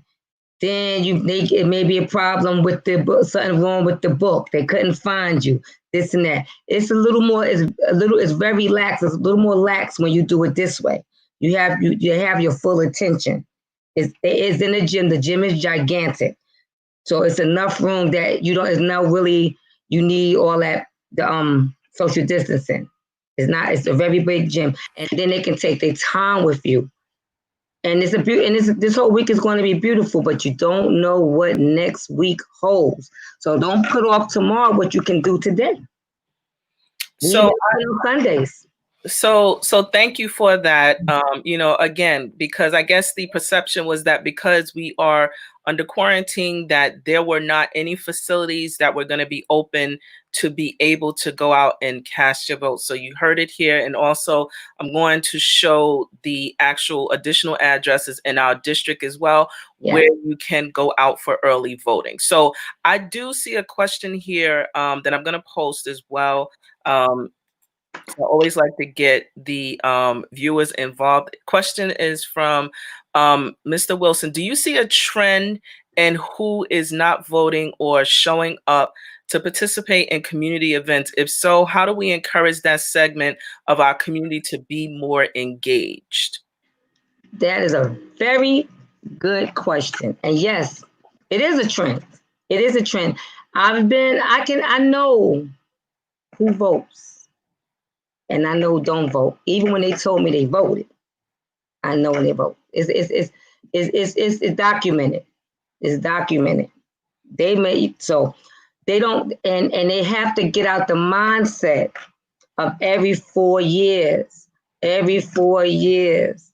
There's elections every year. I try to tell people, when you want to know why that, excuse my language, why that judge that's not your complexion, your color, put your son in jail, she was voted in. Most judges are voted in between elections, but nobody goes and vote. Only the people that know about who wants to be, who's active in voting, which is usually people over 50 and up. So these judges are elected. We nominate them and get them on the ballot and stuff, district leaders and state committee, but it's you that vote for them. And I tell people, every no vote is the vote for the person that you would not have voted for. You gave them the vote. So there's votes every year. There's special elections. There's every 2 years is state committee, which is me, assembly, senate. Then you have the 6-year races, the 4-year races. There's yearly races, civil judge, surrogate judge, supreme judge. You have to vote. They get voted in. So when people want to know why this laws and this, that, and that person gave my child 20 years, this, that person has no connection with the community, the judges, because nobody went and voted. So they got the vote. All they need is one person to vote. And this is how these judges that put our black and browns away, they actually get voted in.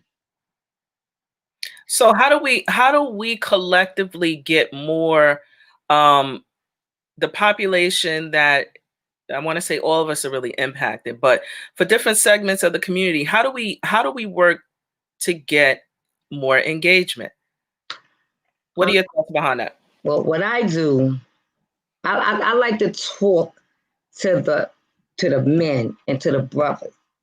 They are the hardest sell because a lot of them have been through the judicial system and they have no trust.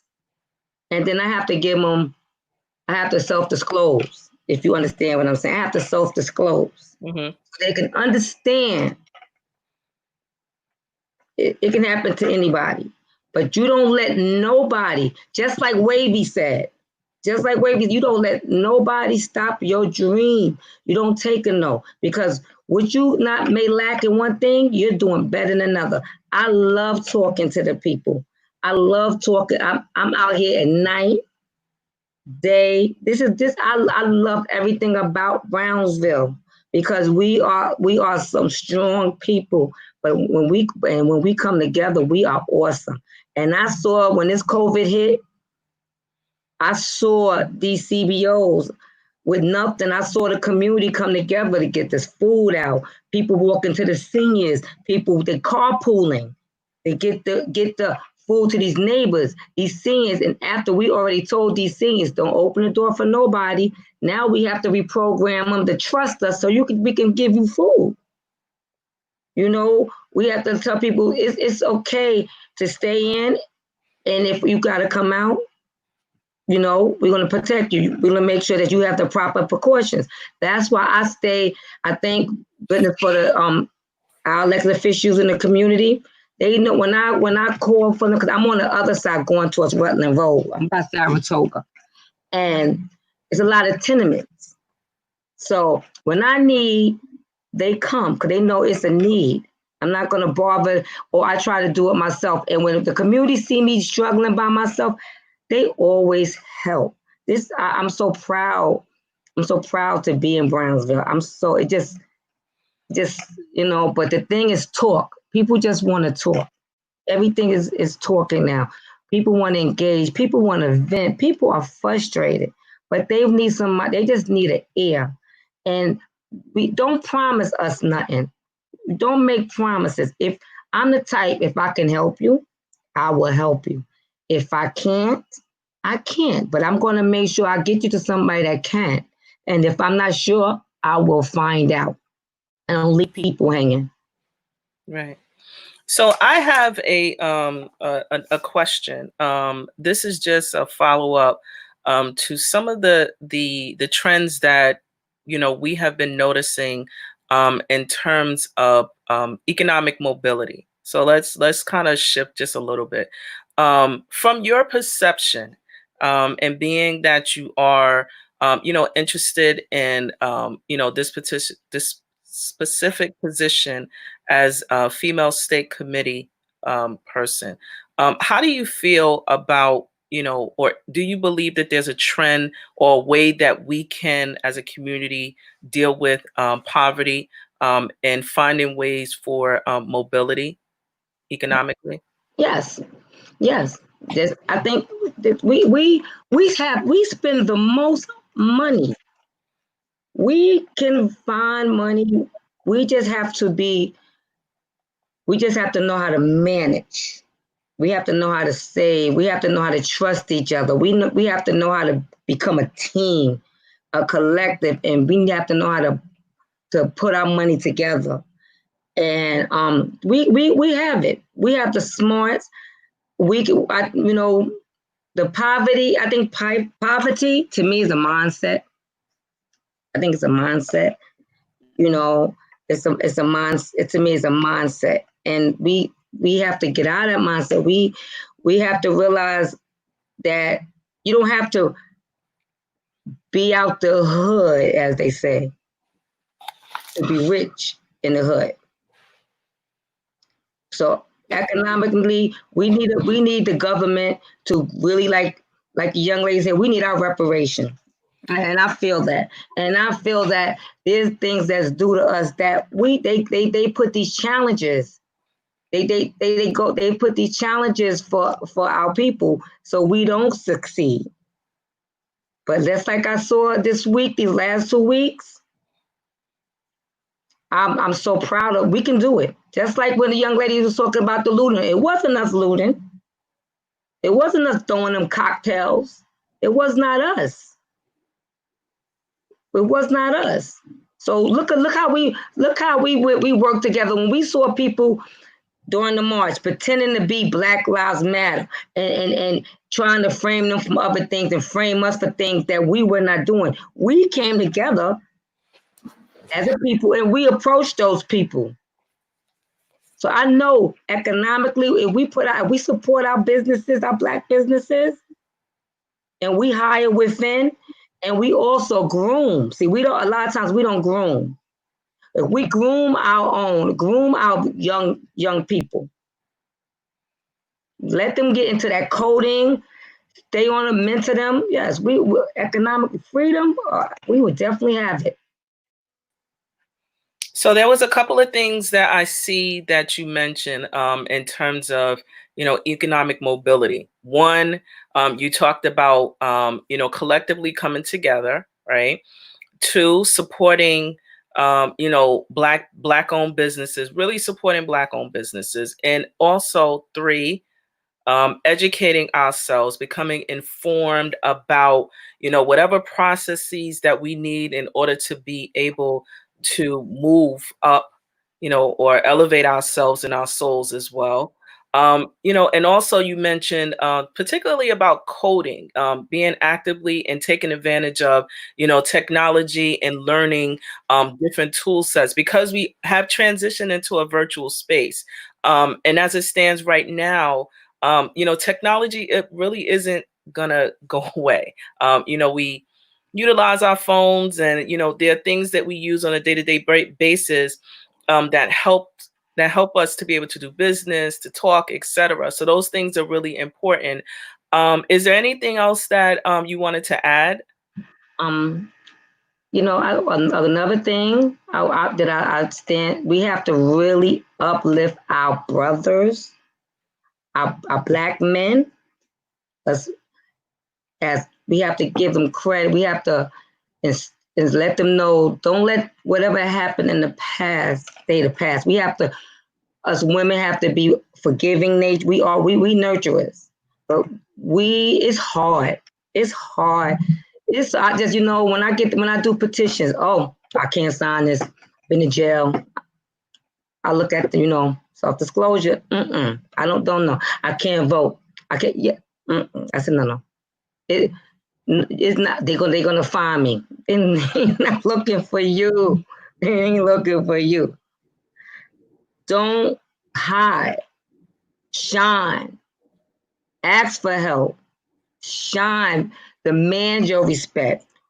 Make sure we respect our brothers and let them know you can do it. Even the daddy that we, the bad daddy that we did, you know what? It didn't work for us, but we have a child in common, or we were married. So we loved each other at one time. So I saw the good in you and you saw the good in me. Let's grow as a family. We may not be together, but let's grow as a family. And when I walk out here, I need them to, I'm a New York State notary. And like I said, self-disclosed, I'm supposed to be a notary, but when you align yourself, community, all the things that the system told me no, I don't accept no. So when these people want to take the city test, these young people, and they don't have that $30, now it's $45 and $65, I got you. I'm going to pay for that test. You're going to take that test for free. Only thing I ask you to do is to show up. It don't have to be the youth. It could be anybody. I'm going to do your paperwork. I'm going to register you, and you're going to go to Geralman Street or wherever that test is. You're going to take that test, and you're going to bust that test out. I'm still in high school. Don't worry. When they call you within 2 years, you'll be out of high school. You don't never sit. This is how I do. This is how I do. My kids in law enforcement. This is how I do. We have to, our kids are our investment. I invest in my children. We have to invest in our children because we don't know.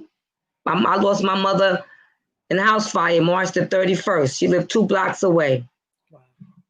The community, I happen to be at the community that my mother didn't know was watching her house, protecting her. My phone went crazy. I think it's a fire on your mother's block, 3:30 in the morning. That's community. That's community. That's community. And so let me tell you, I know what this job details. I have a wonderful relationship with the people that don't have relationships with each other. I'm that bridge because I work well with our assemblywoman. I work well with our councilwoman. I work well with our senator. I work well with our congresswoman, and I work well with our male district leader. Wow. And when we finish this meeting, I'm going back to Van Dyke Community Center to finish handing out my sanitizer and gloves and masks, because then they have no reason why they can't go in.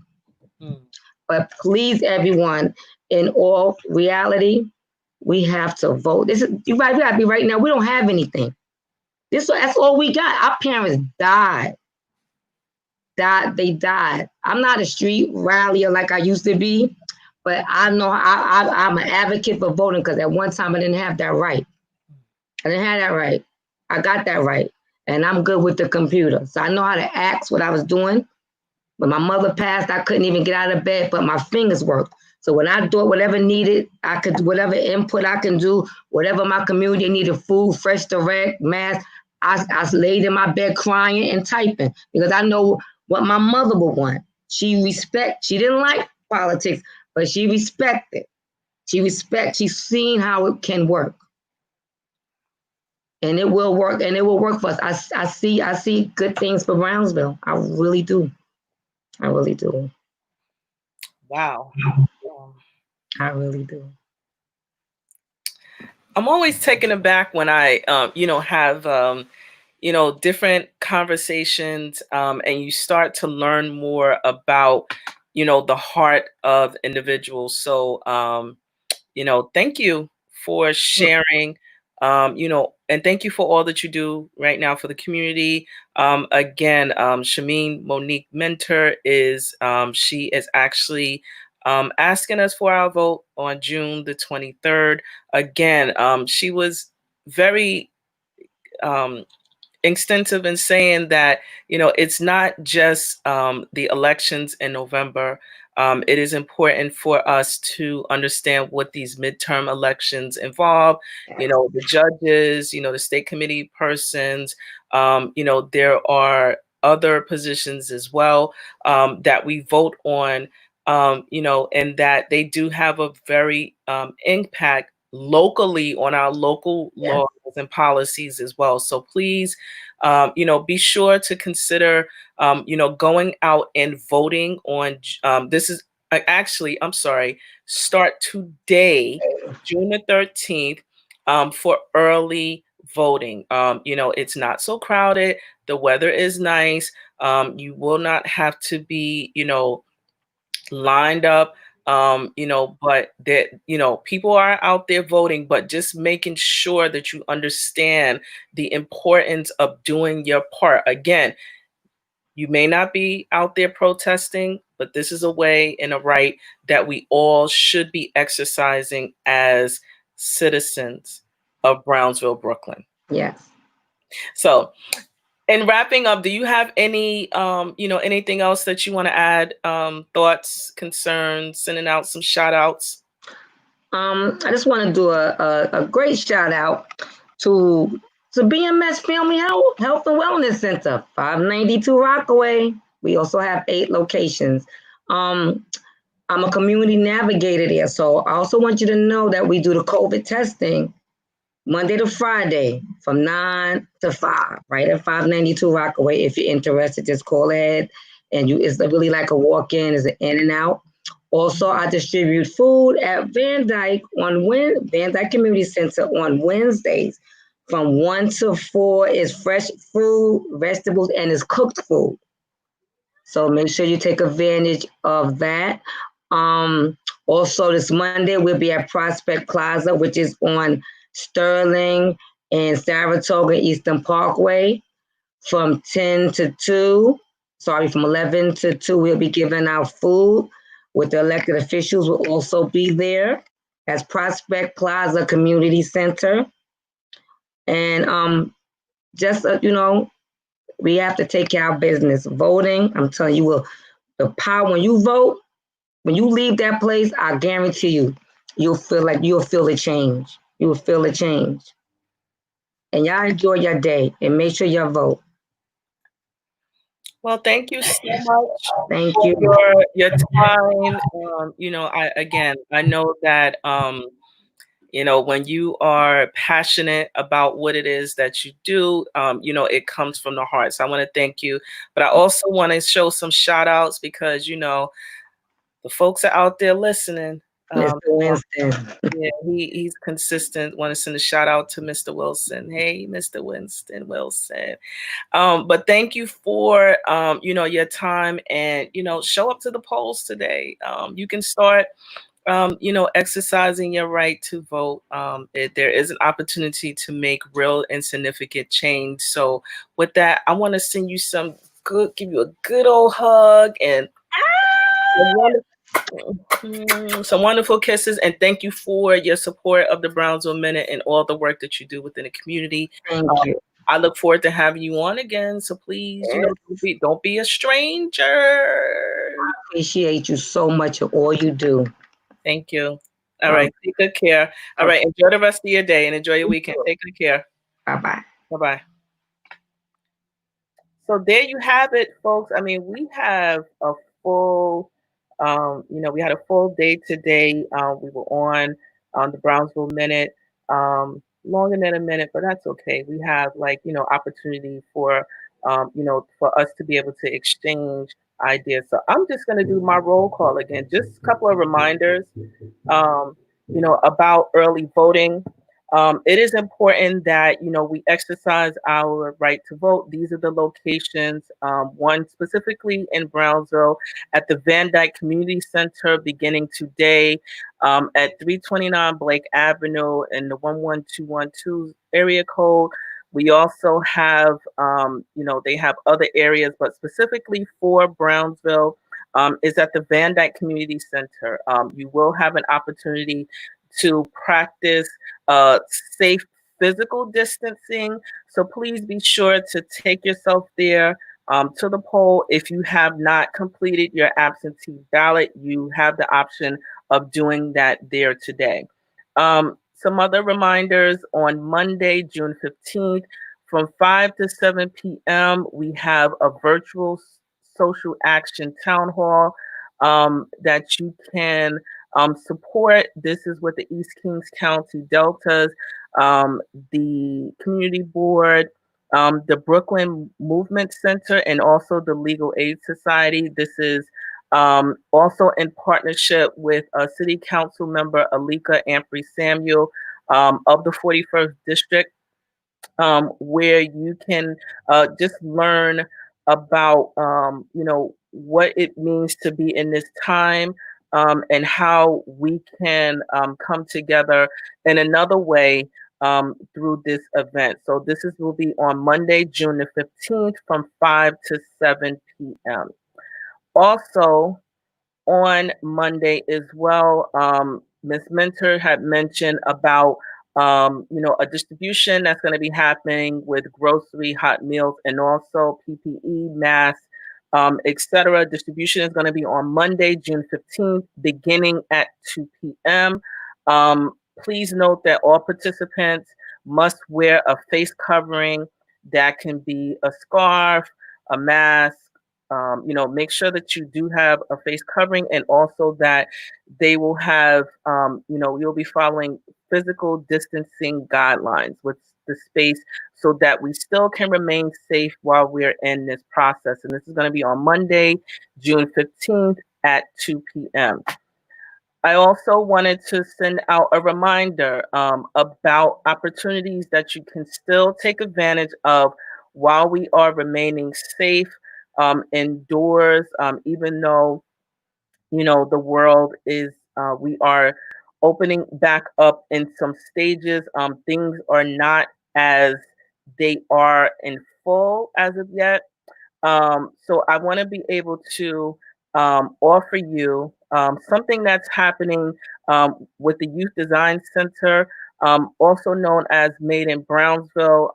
They have gone through a recent name change, but this is an opportunity for you to still support a local business that is within Brownsville, Brooklyn. They have opportunities to learn about Adobe, through Adobe, photo enhancing, photo restoration, digital inking, and you can learn HTML, and you can also begin to do web design. So these are all free that you can sign up for at the Youth Design Center, youthdesigncenter.org /studio. So there's an opportunity for you to continue your online learning. Wanted to also put up another opportunity that is come up about, there's a number of information sessions as it relates to union construction. We have a number of different dates, June 16th through the 18th.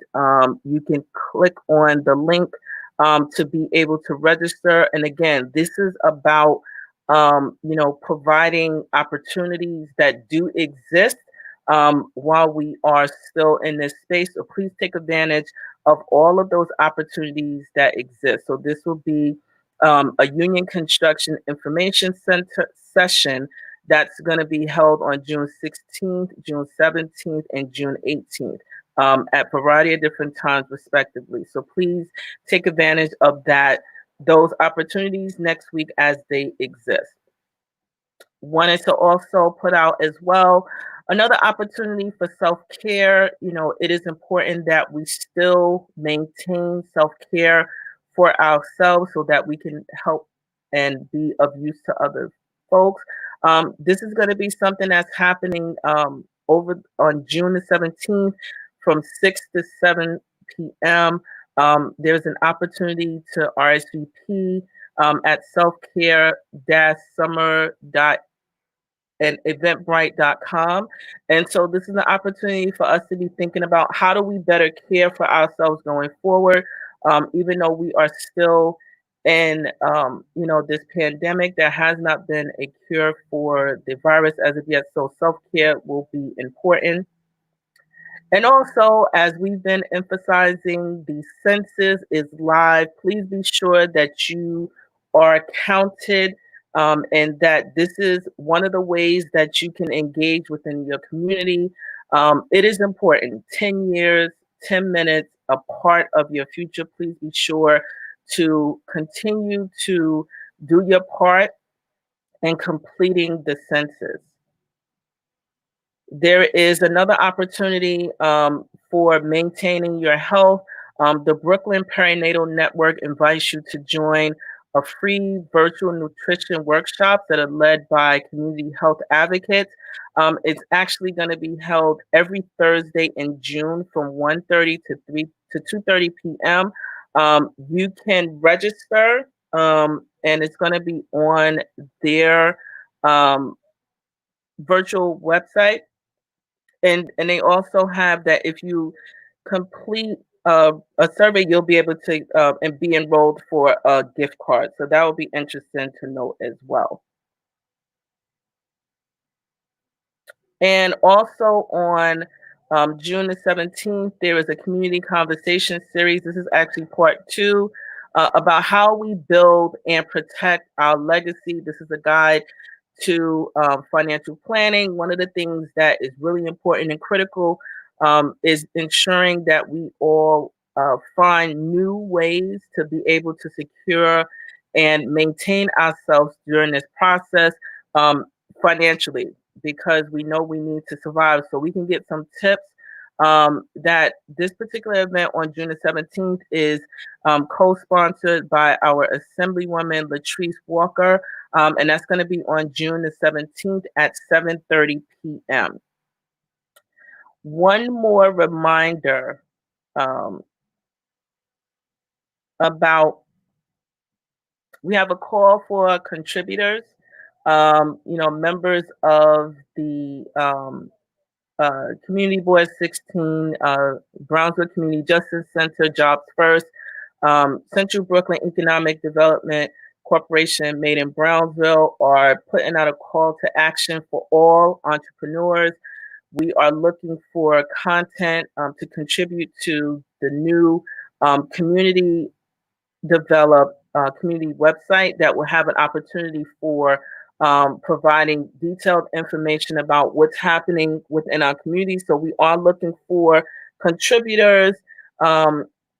If you are interested in doing a podcast, if you're a storyteller, radio broadcaster, you have and if you are a business owner, this is an opportunity for you all to be able to showcase your work on this website. So please email at info@brownsvillebk.org.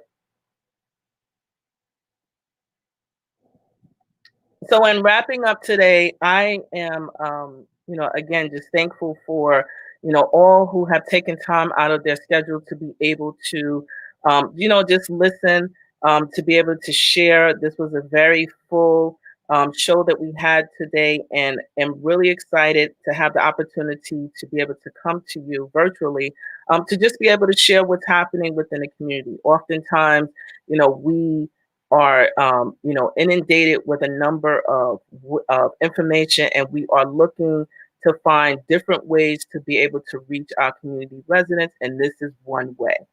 So with that, I want to also, again, just shout out the graduates of 2020. Even though these are some very interesting times, that you made it, you did the work, and we are really proud of you as a community, to be able to say that you have graduated in 2020 in the midst of all this craziness that's going on. So salute to you all that have graduated, and will be graduating, because I know that there's some more ceremonies that will be going on virtually. So with that, I am Anita Pierce. Wrapping up for today's Brownsville Minute, I want to thank you again for joining us, and please be sure to remain safe.